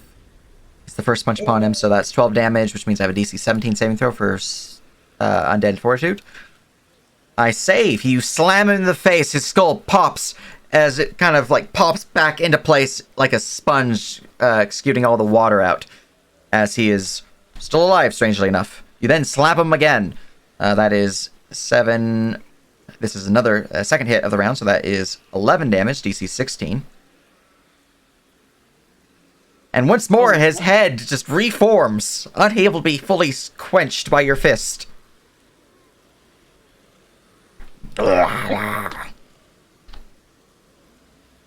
I'm a zombie and I don't care. It's fucking John Zombie over here. Anything else? What's your action to punch him? Yeah, I can only take that action, so. Alright. Well, you do have And key. I use my. Oh, I do have key. Yeah, I'll use a point of key to hit him again. Alright. Flurry of blows, 2 extra punch. You also have a basic martial artist bonus action attack if you'd want to do that instead of spending key. Oh, sure. I'll do that instead. Okay, so not spending key, 1 attack. Go ahead and roll it. Alright, a 16 will certainly hit him. Roll 17 because of bless. That is 5, 6, 7, 8 damage, DC 13. Can he make it? Third punch is the charm, as this time you slam your knee right into his sternum as his body just kind of implodes outwards from there. Bleh. Bleh. Alright, and there we go. Kashmir. Alright, You do have movement left if you want to use the rest of your movement. I'm good. Okay, Casimir. Bleh. Yes, this is the place. Alright, it's time to unleash the burning hands. And this time, again, I'm converting it to radiant damage. Excellent. Wherever it is button. The light can heal and the light can burn. Hands. Mostly burns, though. Deck save. And deck save. That is a fail and a success.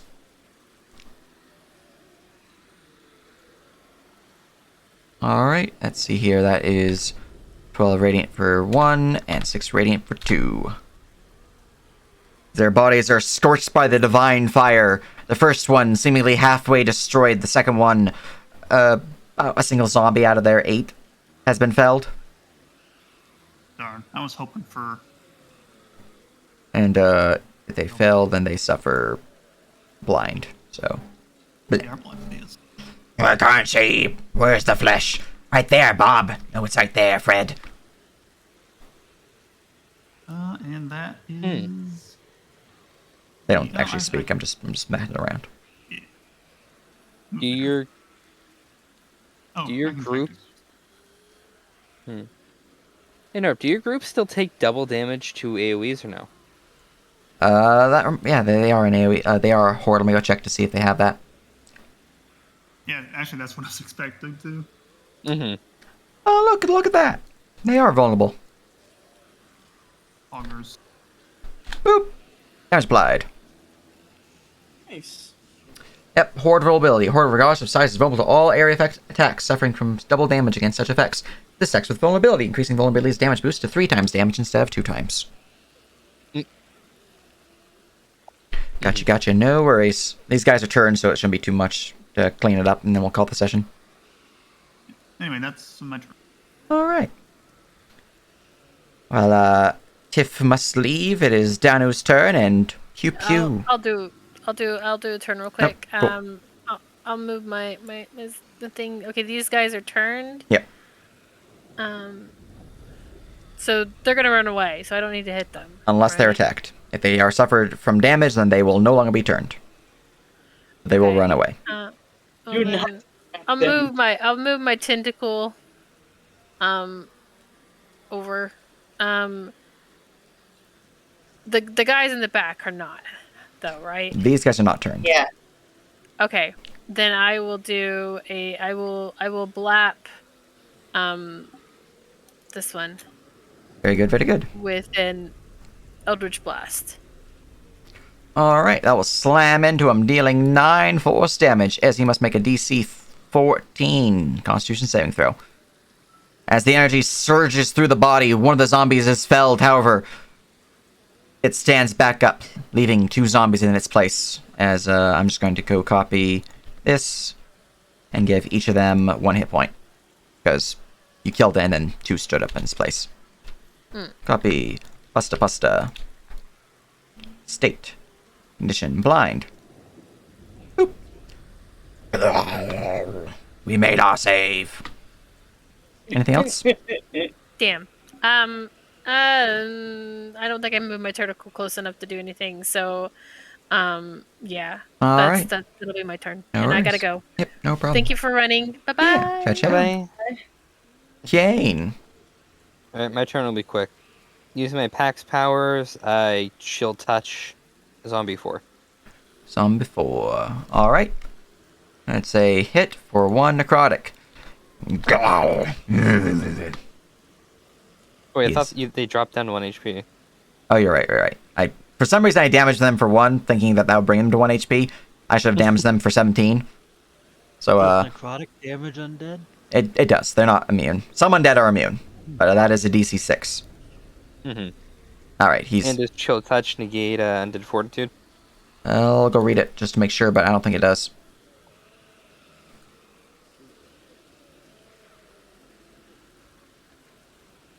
It does not count as healing, it is just instead drop to 1 hit point, so it does not negate. Oh, damn. Okay. But I will drop him to 1 hit point. And I'll drop his buddy Also, wait. to 1 hit point. That attack had +2 damage.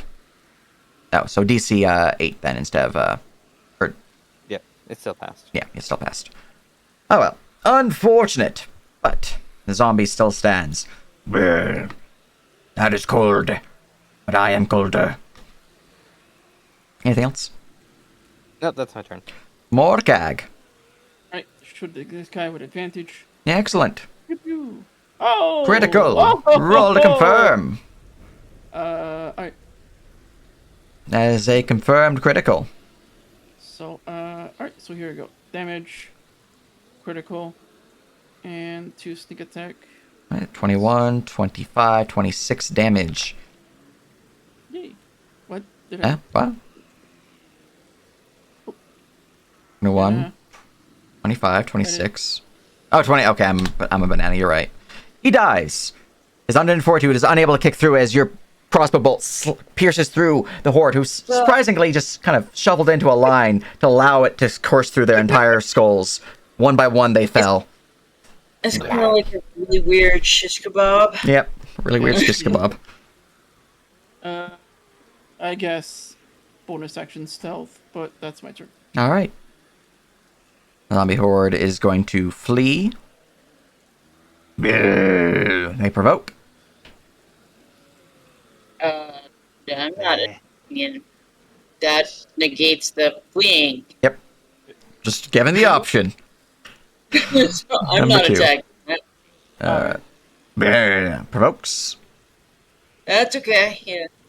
Bye, guys. Number 4. Does not provoke because no one's in range. And number 5. Bleh. And Single the zombie, 2 though, zombies. I will swing at him. Okay. The one that's still standing. go ahead. He's gonna run. He will run, yeah. Yeah, I'm just gonna. And I will roll these guys before your turn, Tarvis, because I deleted their main token. Alright, that's a DC 14 for him to see if he survives.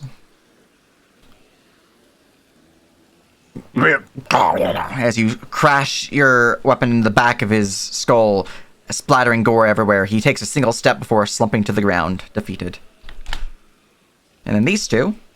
Yeah, we're blind, but we can sense blood over here. Nom nom nom nom nom nom nom. What's that smell? Alright. Here is a slam with disadvantage. That's a 17 to hit for 8 bludgeoning. 3. Oh, right. And then the other one. Oh no. Oh, there goes Shield of Faith. Yep. And then the other one will also slam you with disadvantage, which will miss. Actually, hold on. Yeah, sorry. It happens. I do have advantage on the con save though, because of war. Gotcha. Not that it matters. Alright, and that is my Zombo's turn. We then go to Tarvis. There's 2 zombies remaining. The threat seemed very drastic at first, but with turn undead, it's fine. Yeah. It was pretty drastic. Just since I'm not able to use these hordes, my macro's broken. Where is it broken? That's why it's broken.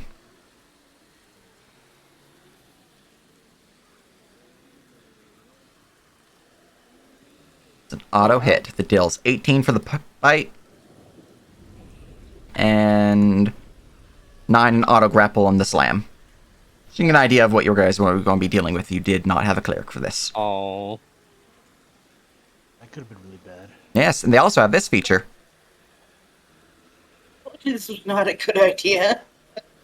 But I'm a Listen. cleric. Yeah, I figured it was fine. it's fine. Don't worry about it. See? Anyways, there's 2 zombies left. They I'm have pretty 1 hit proud of point this. each. Even without flanking bonus. I don't know. Their AC's 8. You hit. Oh, okay. Yeah, a 9 will hit them. So let me give them a DC 15. Bleh, I'm dead.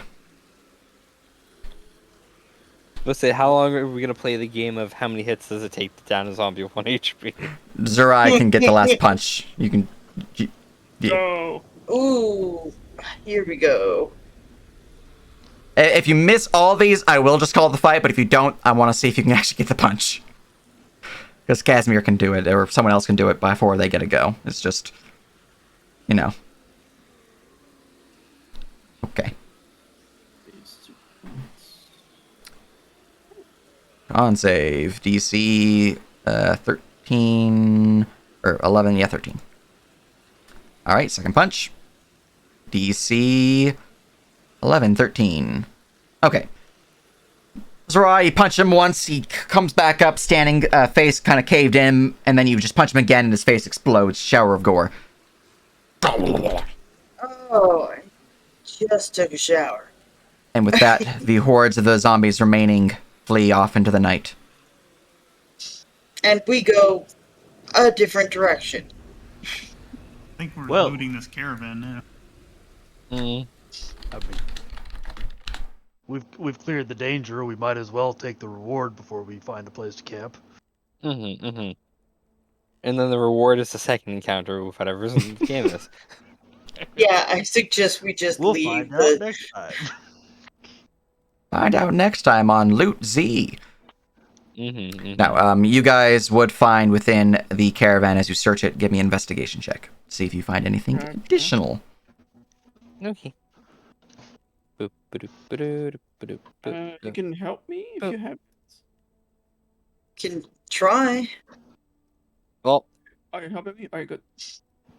Oh. No. Not Eh. 20. I keep Damn. watch. Oh, damn. This is what Morkek does. Alright. He's naturally curious. He breaks into people's homes, reads their journal, and doesn't take anything. He's a weirdo like that. Looking through the caravan itself and the supplies therein, you would find much of the the crates, barrels, and sacks, any food supplies that there was within, has long since been scavenged by the beasts of this forest. That said, there are some crates left untouched, and others left attempted to be opened, but never succeeding. You'd also notice within the undergrowth, kind of wedged within a bush, very obscured, though with Morkak's keen investigation, they are able to find it. There is another, not a crate, but a chest with a padlock upon it. It's easy enough to break it open or unlock it. Doesn't seem to be trapped either. But within, you would find some interesting items. I'll be dropping into your item lab a bunch of stuff, but you would be finding some magic items and some potions. Yeah, we Oh, need yeah. to cast detect magic before you break any locks or anything like that. Fucking Morkag. Fucking popping everything. It's great. All right. So This is what I live for. you would find a ring that glows with magic. You would find 2 crates of potions. It's a lot of potions. Potions? Yes, two casks essentially. Additionally, would someone roll me a d20 and then another d20? Already rolled the other. Easy. 11 and 7. 11 and 7. All right. Which means 1, 2, 3, 4, 5, 6, 7, 8, 9, 10, 11. All right.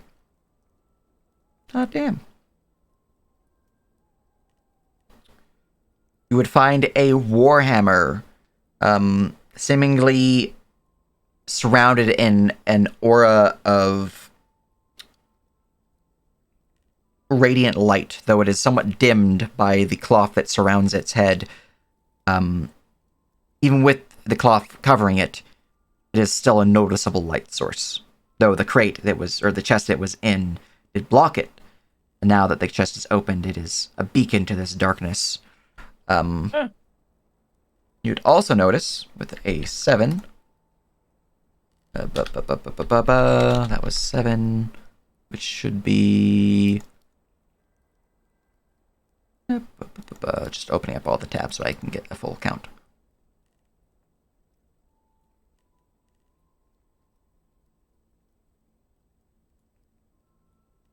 Oh, sorry, the second roll is supposed to be first by a d4, and that determines my d20.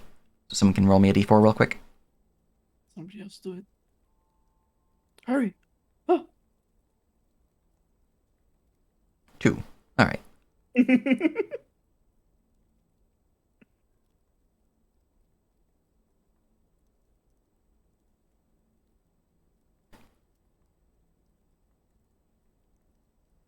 Ah, damn. Glowing warhammer for a cleric. You would also find within the crate beneath the hammer and beneath a padding of silken cloth and sitting atop silken cloth, a chain shirt that also glows with magic. That's light armor, isn't it? Yes. Yes. It is the light armor. Wait, that's labeled medium in the equipment book. Yeah, the armor has been updated on the World Anvil. A chain shirt is known as a mail shirt. It is a light armor. The best light armor, technically. Oh. At least the And it's best magic. pre-made light armor. Yes. Well, at least there's a few of us who can use light armor, so this might be really good. Mhm. And Yeah, then that ought to be actually, and a warhammer for our cleric's not bad. now either. for the potions, if someone wants to roll me, let's go grab the list. A D4, a D6, and then a D8.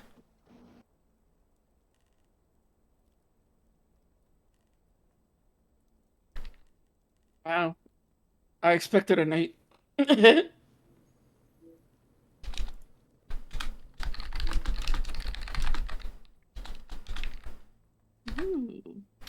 then let's see, that comes in bundles with that. And then you have a 6, which is for the 6. Let me go bring up this real quick so I can get the actual value I needed to roll. If you would roll me a d10 for that 6. Sure. Too fast, too quick. 4.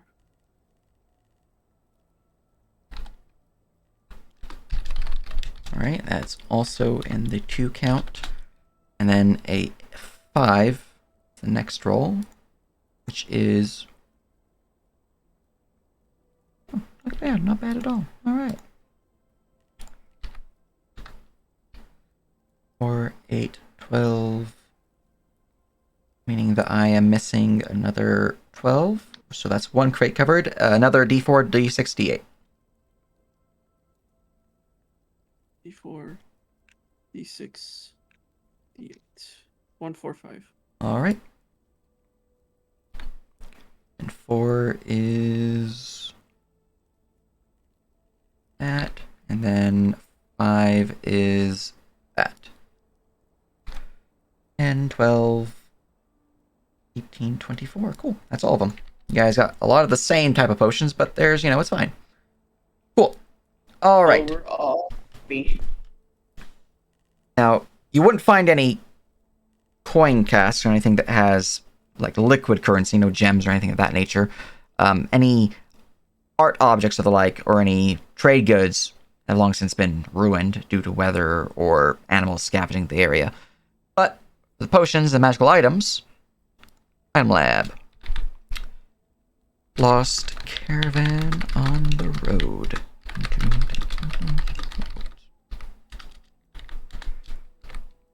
You guys would find 8 potions of healing, 4 potions of fire breath, 2 potions of force resistance, and 10 potions of greater healing. Nice. Now, Chin. do any of you have access to the identify spell currently prepared? Or able to cast it through a ritually? I don't know. I do not have it Yeah, I don't have identify. because I All am right. a marshal. Well, there's 3 magical items that need to be identified, which you can use an Arcana check to do so. Oh, I'll gladly use an go. Arcana check. I give you guidance. You need I both? would Or gladly take is it either or? Oh, all right. Yeah, your Arcana's one better than mine. Do you need both, or is it Ah. either or? Sage? I rolled Say again? 3. Oh, do you need both Arcana and Identify, or just Arcana is enough? Arcana is enough. Identify would just mean I tell you. I got you. Well, at least for those first one, I made the mistake of just rolling instead of giving Kane advantage, but... Alright, well, the first roll, which is the ring, is actually the easiest of the 3. And 15 is enough. So, Casimir, you would recognize that this ring is a Ring of Obscuring. It is a uncommon magical item that allows the attuned to expend a charge as an action while wearing the ring to cast the Fog Cloud spell, centered on themselves. The Fog Cloud spell lasts for 1 minute and does not require concentration. Wow. Neat. That sounds neat, but at the same time, you can't see past the cloud, right? No, it'd be for one of the casters who got in trouble and needed to be invisible, basically. Or Yeah, the but rogue who got caught breaking into a house and popping smoke bomb to run away. Yeah, no, I don't like it because it obscures. No, it obscures your vision. Yes, it does. So Which it's is like, why- yeah, you're in trouble, but like, where are you gonna go? You can't see where you are. Well, it's for running away, right? Yeah, it's Where are you running gonna away. run? You don't know where you can see or head to. You know. Oh, you don't lose all situational awareness. You can still run out of the cloud. Like, you've seen where you were, right? I'd rather we sell it. Yeah, it sounds like something we might give one of the casters as a oops runaway tool. You see, you're missing the other points. It's also a good use for making the haze you need for concerts, and it can cover your tracks when you really have to fart and you don't want anybody to know it was you.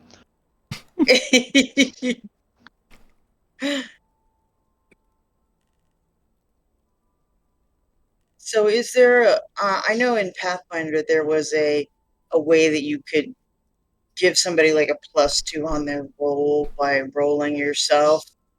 It does 50 have a something like that? Can you 5e help has the help action, which just gives the advantage on a roll. Okay. I sometimes provide additional bonuses depending on the circumstances. So, Okay. just depends.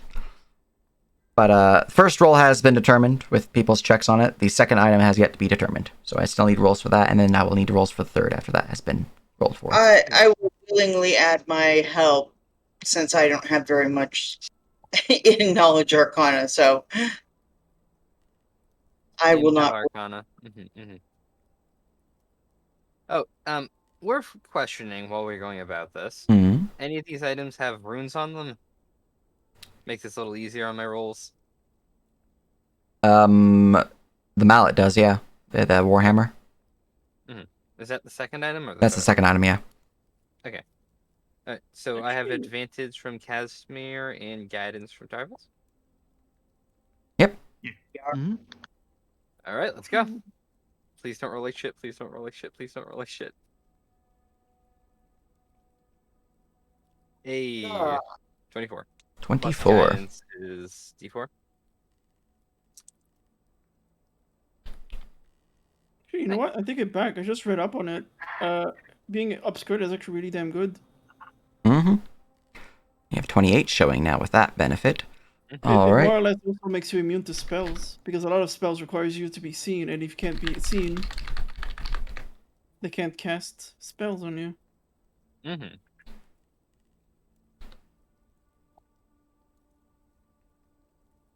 All right. So hard to hit you, even if there's like a mischance, even if you know where the person is. Oh, I don't think that's a mechanic in 5e. Unless. Oh, really? Okay. Yeah, heavily obscured is effectively the blinded condition. Okay.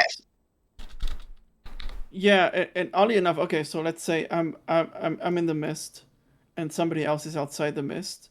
I can attack him normally, because he can't see me. That gives me advantage, but I can't see him. That gives me disadvantage, so they cancel each other out. I You could also see. pop it if you get swallowed by a giant creature.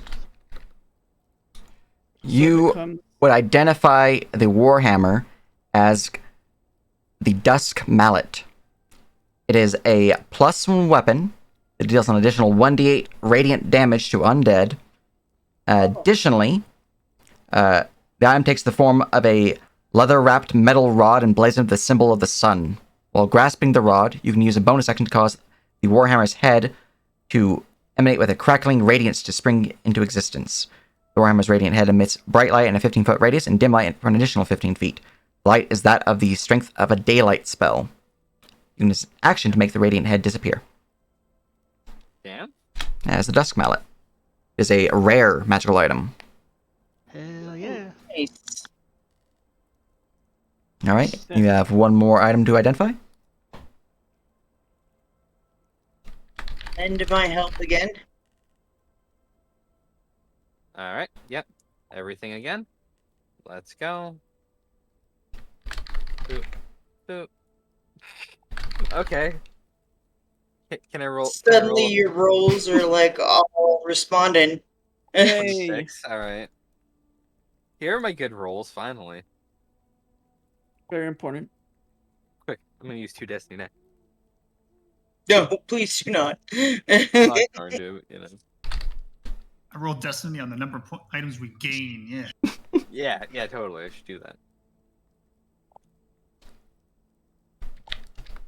I was Alright. kind of sad that we ended up turning the hordes because I had a burning hands on 3 packs and the 2 solos. Oh, you win some, you lose some. I mean, honestly, they only turn for a minute. They could come back. It's true. No, we need to go. Well, hold on. I was actually wondering. We're looting all of this. This took more than a minute. It's true. I was wondering if they would remain hordes if they all scattered in different Oh, directions. that's true. They scattered as a horde. Weird. I They suppose. all the hordes those- combined into each other. They made one giga horde. It's certainly interesting question that you then have questioned. Yes. Stop beating the DM. Giga horde. You know by now not to feed the DM, dang it. But I brought all this DM feed. What am I gonna do with it?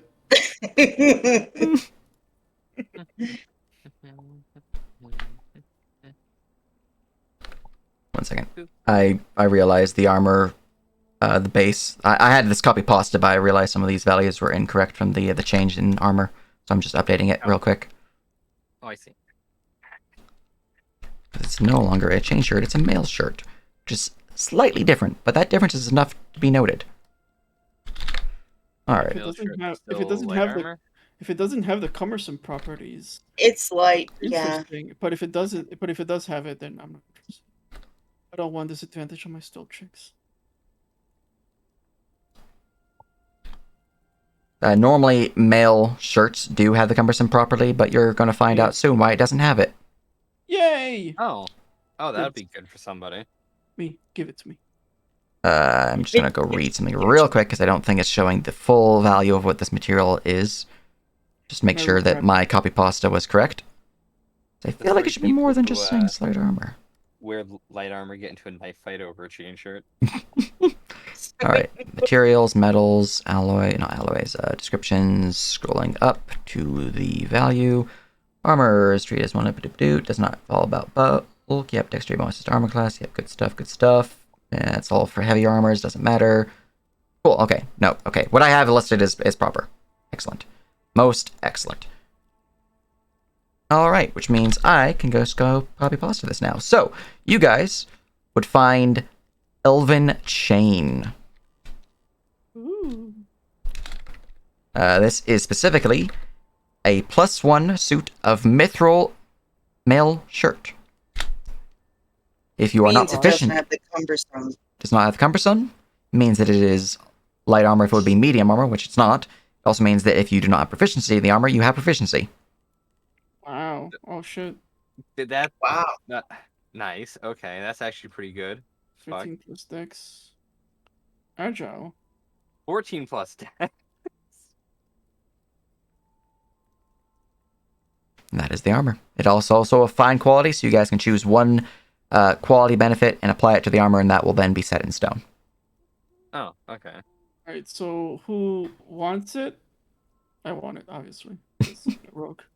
Who else? I mean, I'm a fan of not dying. I think if more than one people want it, we could roll for it. Also, that feel when you guys rolled really good on the wagon's contents. Hell yeah. So I was like, okay, really got a good encounter, and then let's see how good the encounter is. And I was like, oh, okay. Then let's see what type of material they were transporting. Oh, that's fine. Okay, this is fine. And I think we almost walked away from this. You almost did. I was like, that's fine. I'll keep my magic items to me. It'll be fine. Don't need to push them towards it. Way to go, Tarvis. I shall respect his wisdom forever from now on. As far as the male shirt goes, do you remember? So that means I'm allowed to carry that dust mallet around and turn the light on whenever I want, right? Sure. No. Let's say also whenever you want. What was the question? Somebody asked the question. Oh, no, I was just gonna say that as far as the chain or the male shirt goes, like Tiff is also not here. She might want it. Yeah. That's true. That is true. But that is the session for purposes of giving you guys the full loot of the area. Because I do believe I posted the potions, right? Yes, I did. Cool. And the horde itself, they are mindless undead. Unless you guys make another loud noise, they're going to keep walking in that direction. I take my duct tape out. So, that overall is the end of the session. Hope everyone had fun. Hope those watching enjoyed the game. And let's see if there's anyone we can raid. Can Tarvis actually use the Warhammer? Is he one of those clerics? Look, Iron Mouse. Tarvis is a war cleric, right? Yeah, I'm a war Hell cleric. yeah. I can use the Hell yeah. Warhammer. It's Because that thing better. seems pretty cool. It's better when I'm fighting undead. Currently, I'm using a Great Maul in one hand because I'm a. Yeah. Yeah, you could just keep Mhm. it with you whenever we Okay. fight undead, which will probably happen a lot in Right. Perugia. Yeah. It's a pretty Anyways. cool hammer. I'm just imagining this tiny hammer compared to my Great Maul that I one hand normally. I unfortunately can't